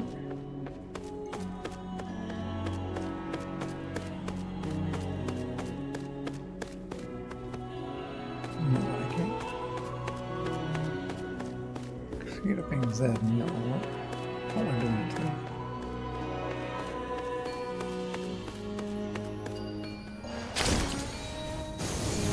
And there, ironically. Damn shadow just in the way. Something like that one, I guess.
Oh, look who it is.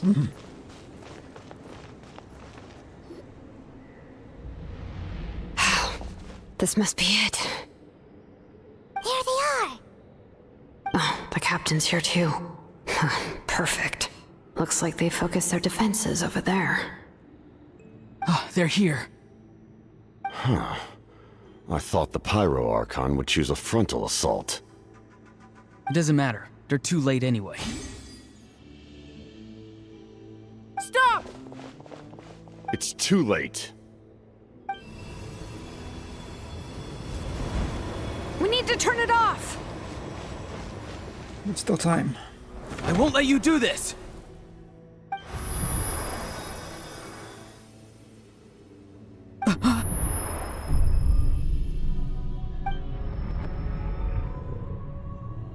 The sound of lament?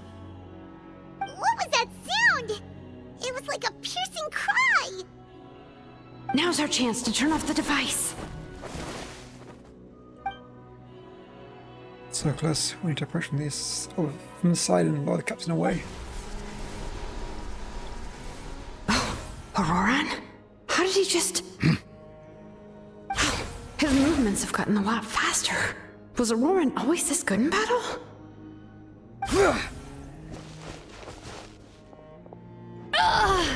This ends now!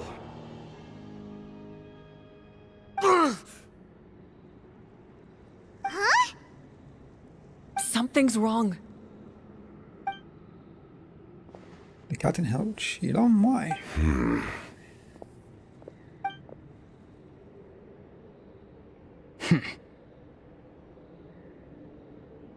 You are not Auroran. Who are you? What? Commander. You.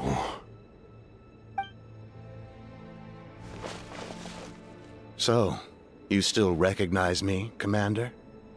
I'm glad. Although, I believe you have some more pressing concerns at the moment.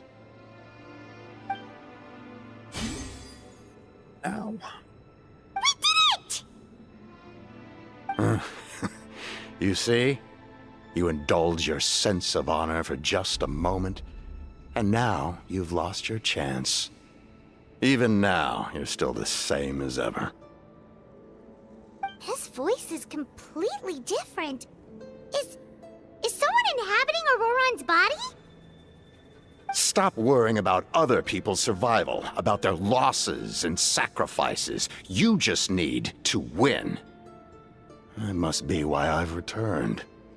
For this moment. Please finish what you set out to do, Commander. I didn't expect to see you here, but I have to disagree. Abandoning one's comrades is not the way of a warrior. Why do you care about a doomed man? I know you can see it. He's already close to death. After all, his soul has been incomplete from the start.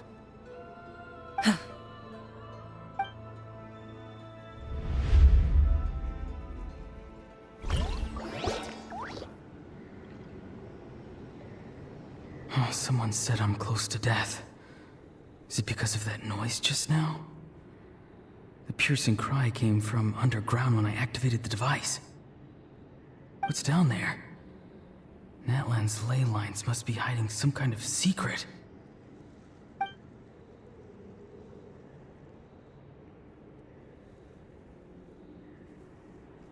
Am I dying? Oh, no. It's too soon. Ah, Auroran, it's you. What'll it be today? Oh, why the long face? Don't tell me you still haven't let that go. I knew it was a bad idea to tell you. I heard everyone wanted me to be the savior. Savior? Ha! Sounds nice, doesn't it? But, does such a person truly exist? Even if they do, why would you have to become that person, hmm? Auroran, is that you? Oh, here, have a seat. Let Granny cut you some fruit. We just got a fresh batch. Can I get you anything else? Some grilled meatloaf, maybe? Ask for anything you want. We've got plenty of ingredients.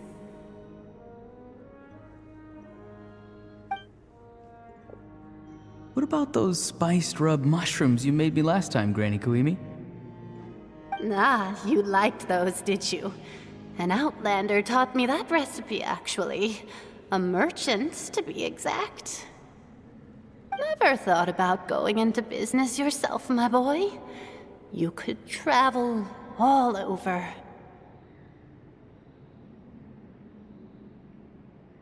Our Auroron? A merchant?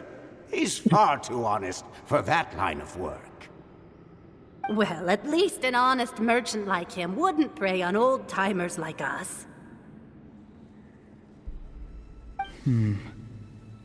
Everyone said a true savior does not really exist, but then why did my birth open the door to the possibility? Why give people false hope? Maybe I don't need to sacrifice myself, but surely everyone is born for a purpose. So, what's mine? If I had succeeded back then, would the world have become a better place?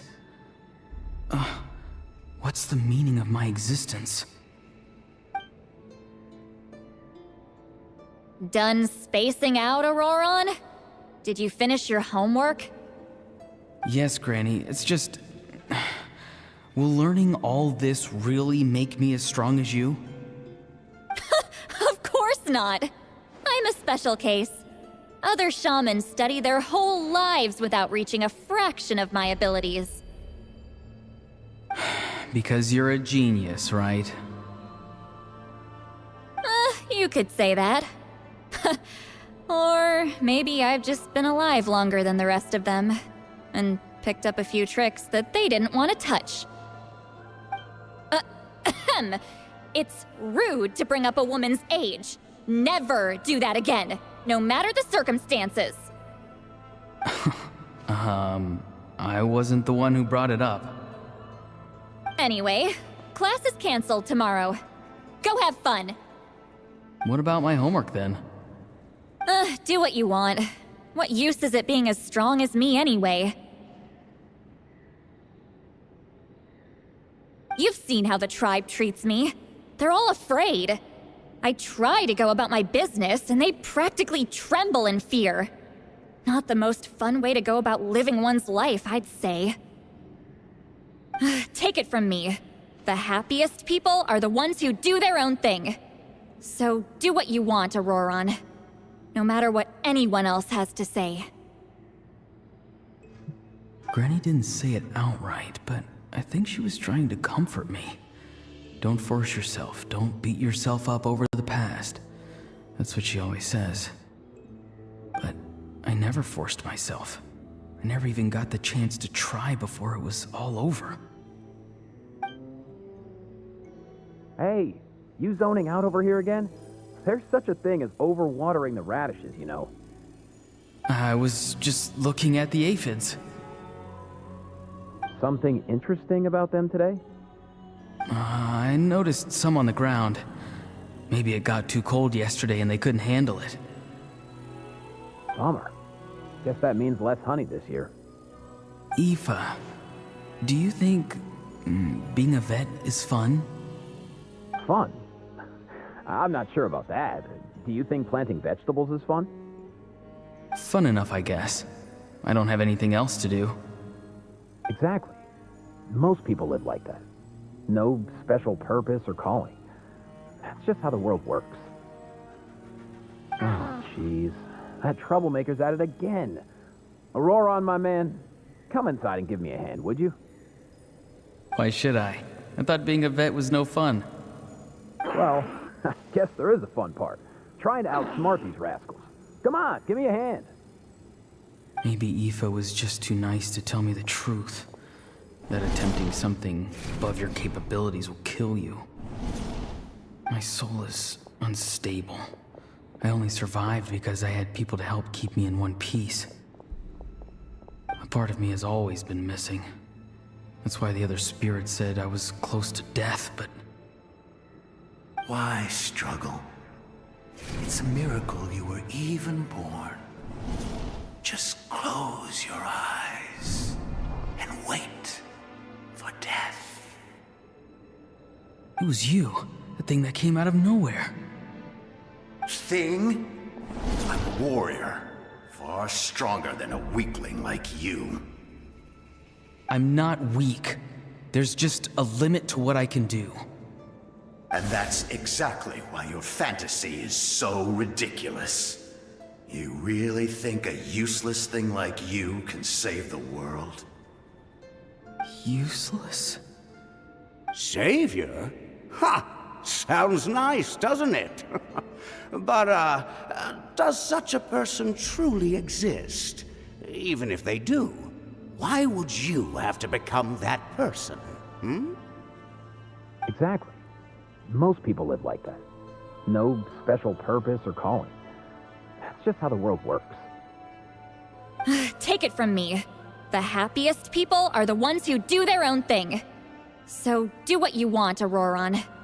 No matter what anyone else has to say. But I don't want things to end here. Auroron? It's all right. We'll take things from here. Every time they marched into battle, I had to stay behind. Don't worry. With the Archon on our side, the Abyss doesn't stand a chance. All the best warriors are fighting on the front lines. I want to do my part too. Both of us are bound to disappear. But your end will come sooner than mine, because you've been broken from the start. Once your soul shatters into pieces and dissipates into the wind, I will take temporary control over this body. I will serve my commander until the end. No. No, this isn't right. My life can't end like this.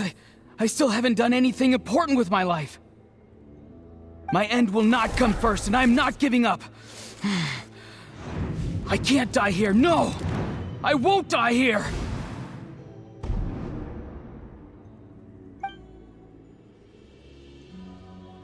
Auroron! Auroron!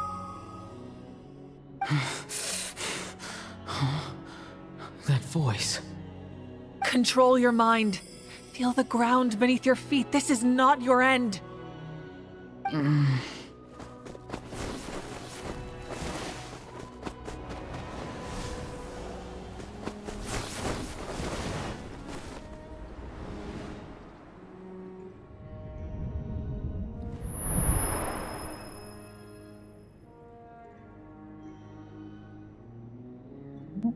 Just give me a second. There's our space. Phew. I was panicking that would be awkward. His eyes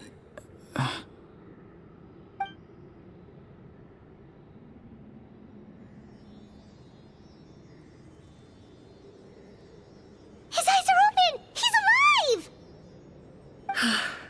Well done. You managed to do the impossible. What do you mean? Don't try to talk. Focus on holding yourself together. I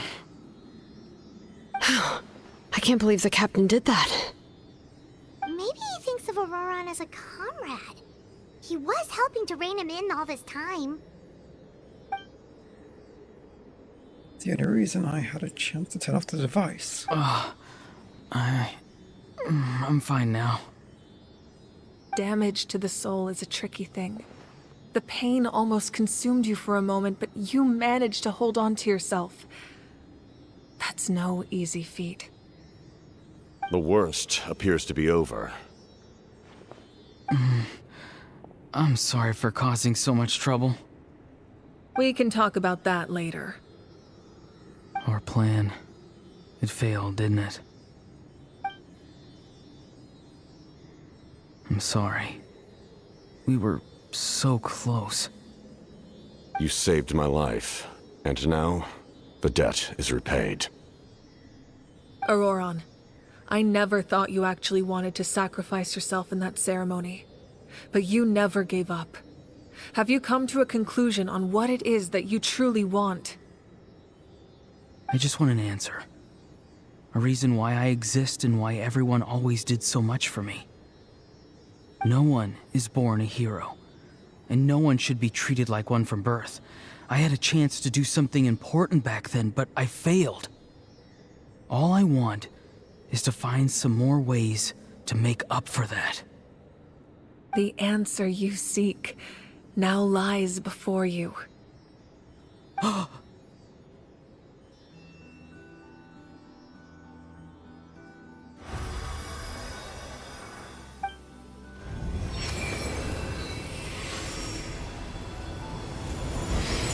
You are the inheritor of my name. The hero from the Masters of the Nightwind, who shall fight for this generation. Fascinating. You're not the person that the others thought you were. And yet, you're also not the kind of person that you thought you were. It can take a lifetime to truly discover who we really are. Like you, I never thought I had what it took to be a hero. I was too cunning, too self-absorbed. But in the end, I sacrificed my life for this nation. Now, remember your name. Even if others will see a different meaning, it still symbolizes your nobility and yearning. My ancient name. BD. It means devotion. You will give your all, not for the sake of a heroic death, but to do justice by the answer you found for your life. For that answer, you will offer all of your strength and be born anew. Through your devotion, you will prove your worth. Having foretold his own death, the omniscient man holds a feast in celebration. Let us raise our cups in honor of his heroism and send him off with this final tribute. For at last, his wish is now fulfilled. It's nice to see you again, Sunhudge. With your recognition, we now have the 5th hero of this era.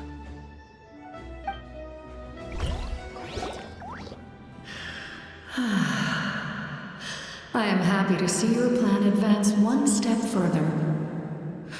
It seems that my cry did not cause irreversible damage. What is that voice?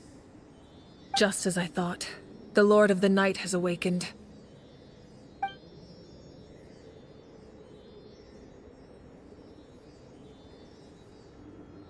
The Lord of the Night? As in the one who rules over the Night Kingdom? I preside over a realm of souls.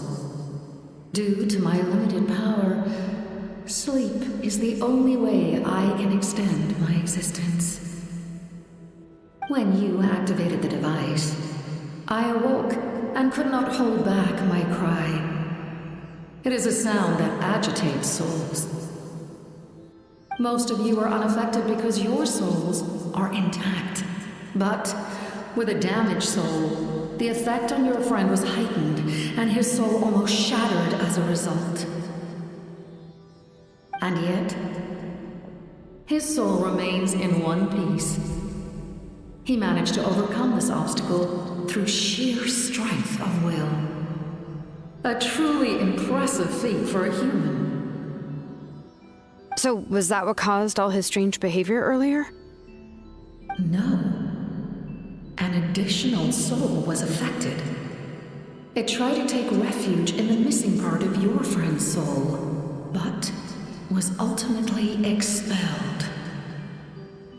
However, this soul does not hail from that land, or the Night Kingdom.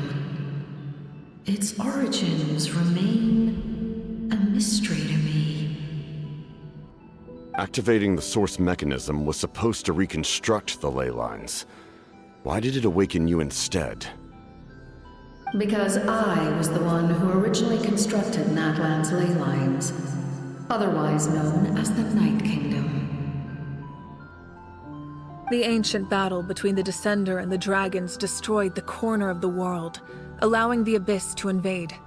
Natlan's ley lines took the worst of the damage. To aid the people of Natlan, the Lord of the Night used the fragments of the old ley lines to reconstruct a similar network. That's how the Night Kingdom was born. The first Pyro Archon, Xbalanque, strengthened that realm and established the rules that aid our fight against the Abyss. The Ode of Resurrection and the Pilgrimage, both of which are practices that survive to this day. Oh, right! You said before it all came from the power of the heavens. The ancient dragons tried to use this device to strengthen the ley lines by imbuing them with power. Back then, this method was rather ineffective. They lacked the skills to navigate the intricate structure of the ley lines. And now, the structure of the ley lines has also completely changed. I am the only possible vehicle for the power generated by the device. It was an incredibly crude and painful method, but I managed to absorb some of that power. Now, I can speak to you like this and provide you with aid, such as rebuilding the ley lines once more, at the cost of my own existence. But why would you make that kind of sacrifice? The people of Natlan worship me and call me their lord. In the ancient past, before we died out, we were also known by a different name: angels. But adventurers like you are probably more familiar with our devolved form, Seelies. So, Seelies are angels. No wonder there are Seelies around here. A Seelie also helped us in the Night Kingdom. Few angels remain in Natlan, so the same is true of Seelies.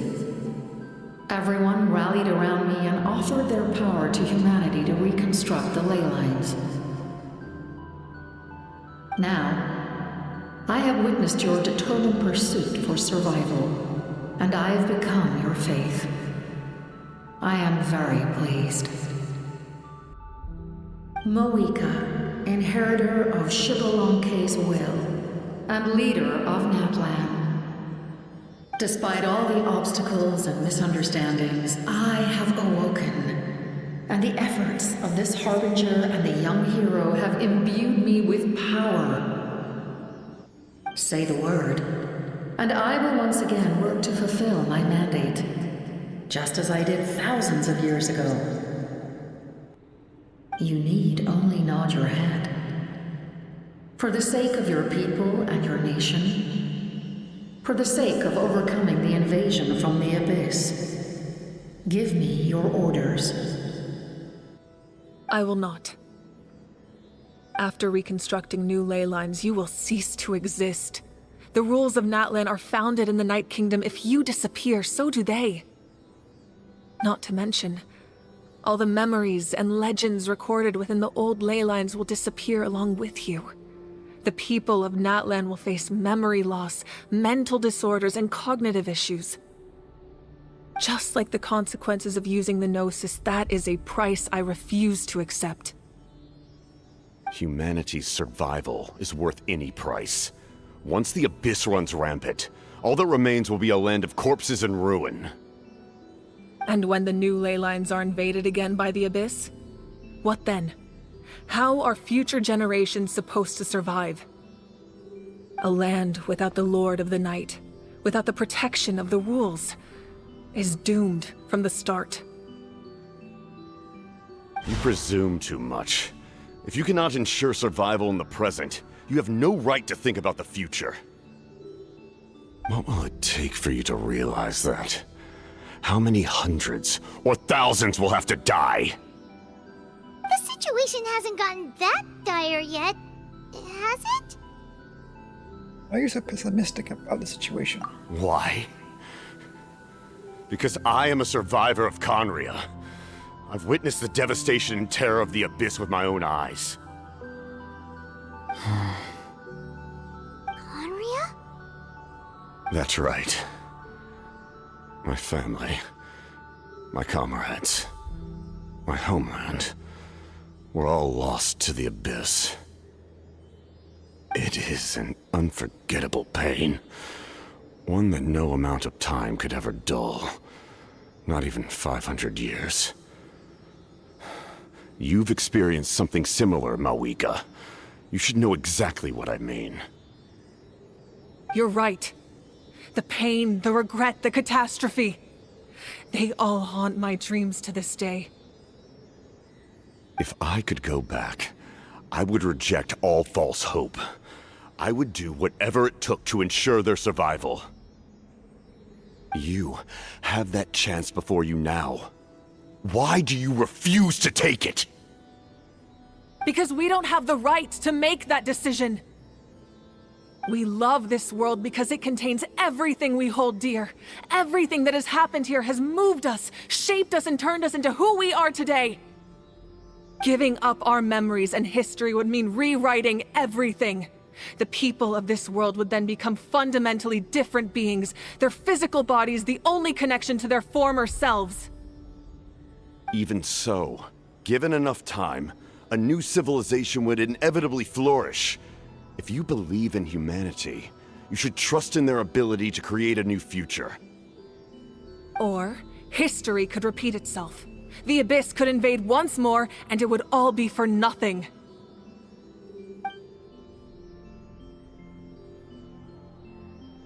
Can I say something? I once carried the hopes of many people, and I was also desperate to save our nation. In the captain's plan, I saw a chance to ensure our survival. But as I was on the brink of death, my wish for life and purpose was rekindled. I've been very fortunate to be well cared for by all the people in my life. I refuse to forget that. My feelings were so strong, they overrode my compulsion to sacrifice myself for their safety. No matter what path lies before us, we still have a destination. If we lose our way now, we will lose the meaning of our existence. That's right. Natlan's heroes gave their lives so we could have this chance against the Abyss. Their sacrifices are our blessings. Not only are their deeds and spirits exceptionally meaningful, they may also well be our path to victory. I don't want to give up just yet. Yeah, we're just one hero short. The power from the device will allow me to remain awake for some time. I stand at the ready should you change your mind. Even if you fail, you need only send someone my way. My offer still stands. Humanity is truly remarkable. Even the gods in the heavens hold you to be special. Even now, you stand before me, dazzling like the sun. You must have a profound connection to this land since you're so determined to save it. But what are you really trying to protect? The land or its people?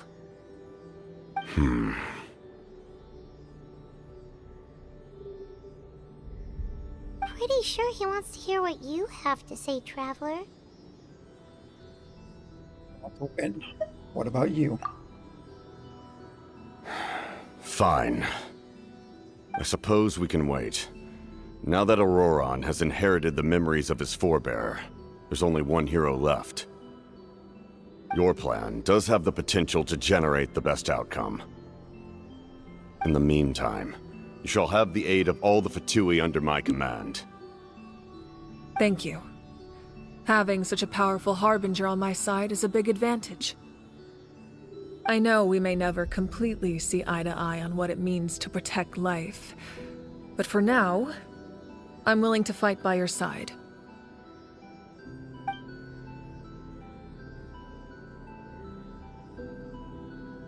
All right, we should let everyone else know about the plan.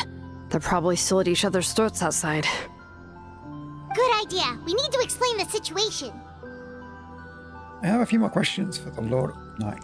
Oh, guess we'll stick around then. I'll update everyone outside. Let's meet back up at the stadium.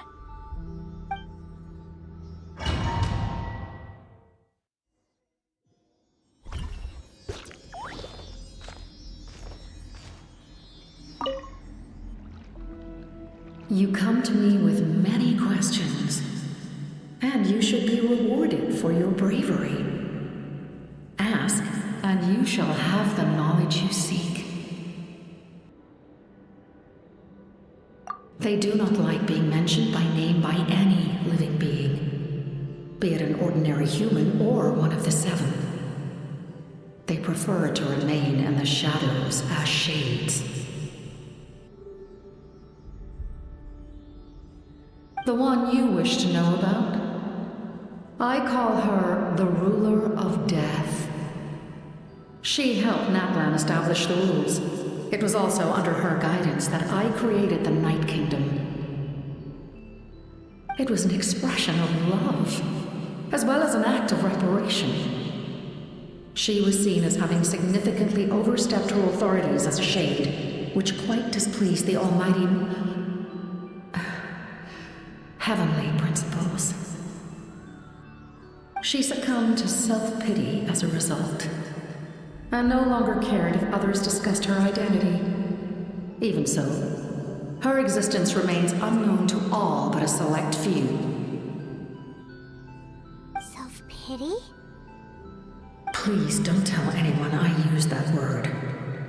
I'm just trying to speak plainly to conserve energy.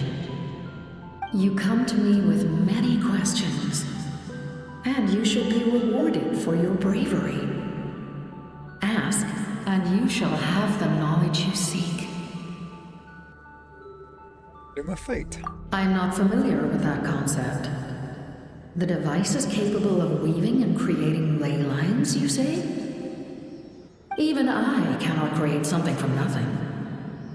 I can only reconstruct the ley lines by reassembling the yet intact components into a new structure.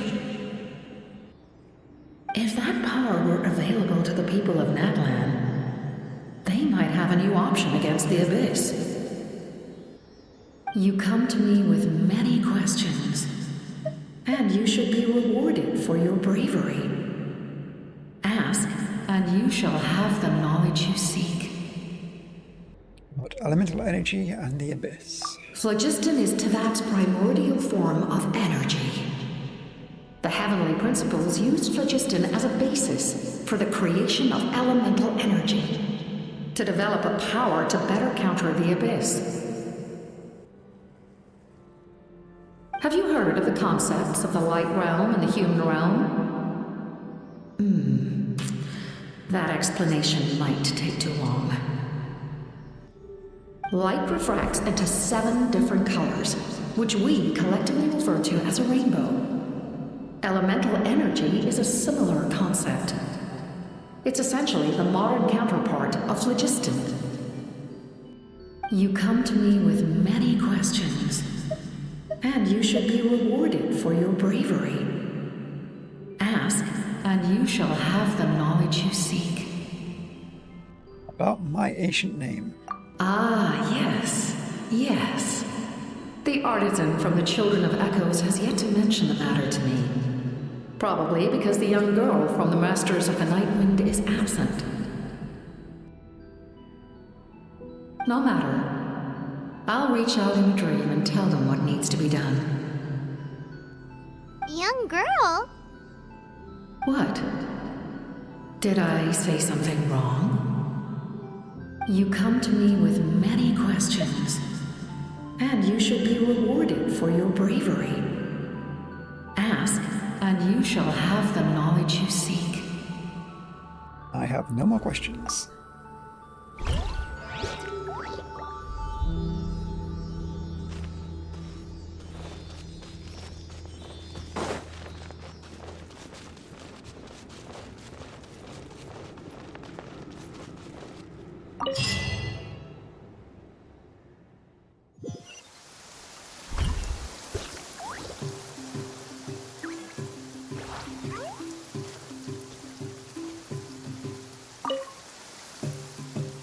captain says a group of us need to stay behind to guard the source mechanism.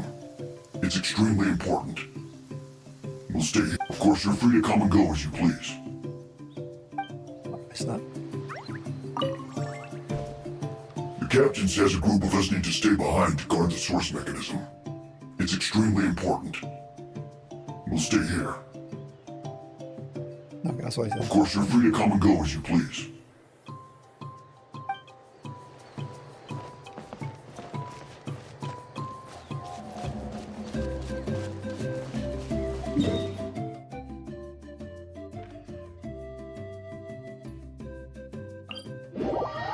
What time we haven't want to call it here, so I'll have to continue this tomorrow. And how much is left, but I'm on a strict time limit. Yeah, I think it's something more than 5 minutes. So I'll have to leave it here and be back on tomorrow.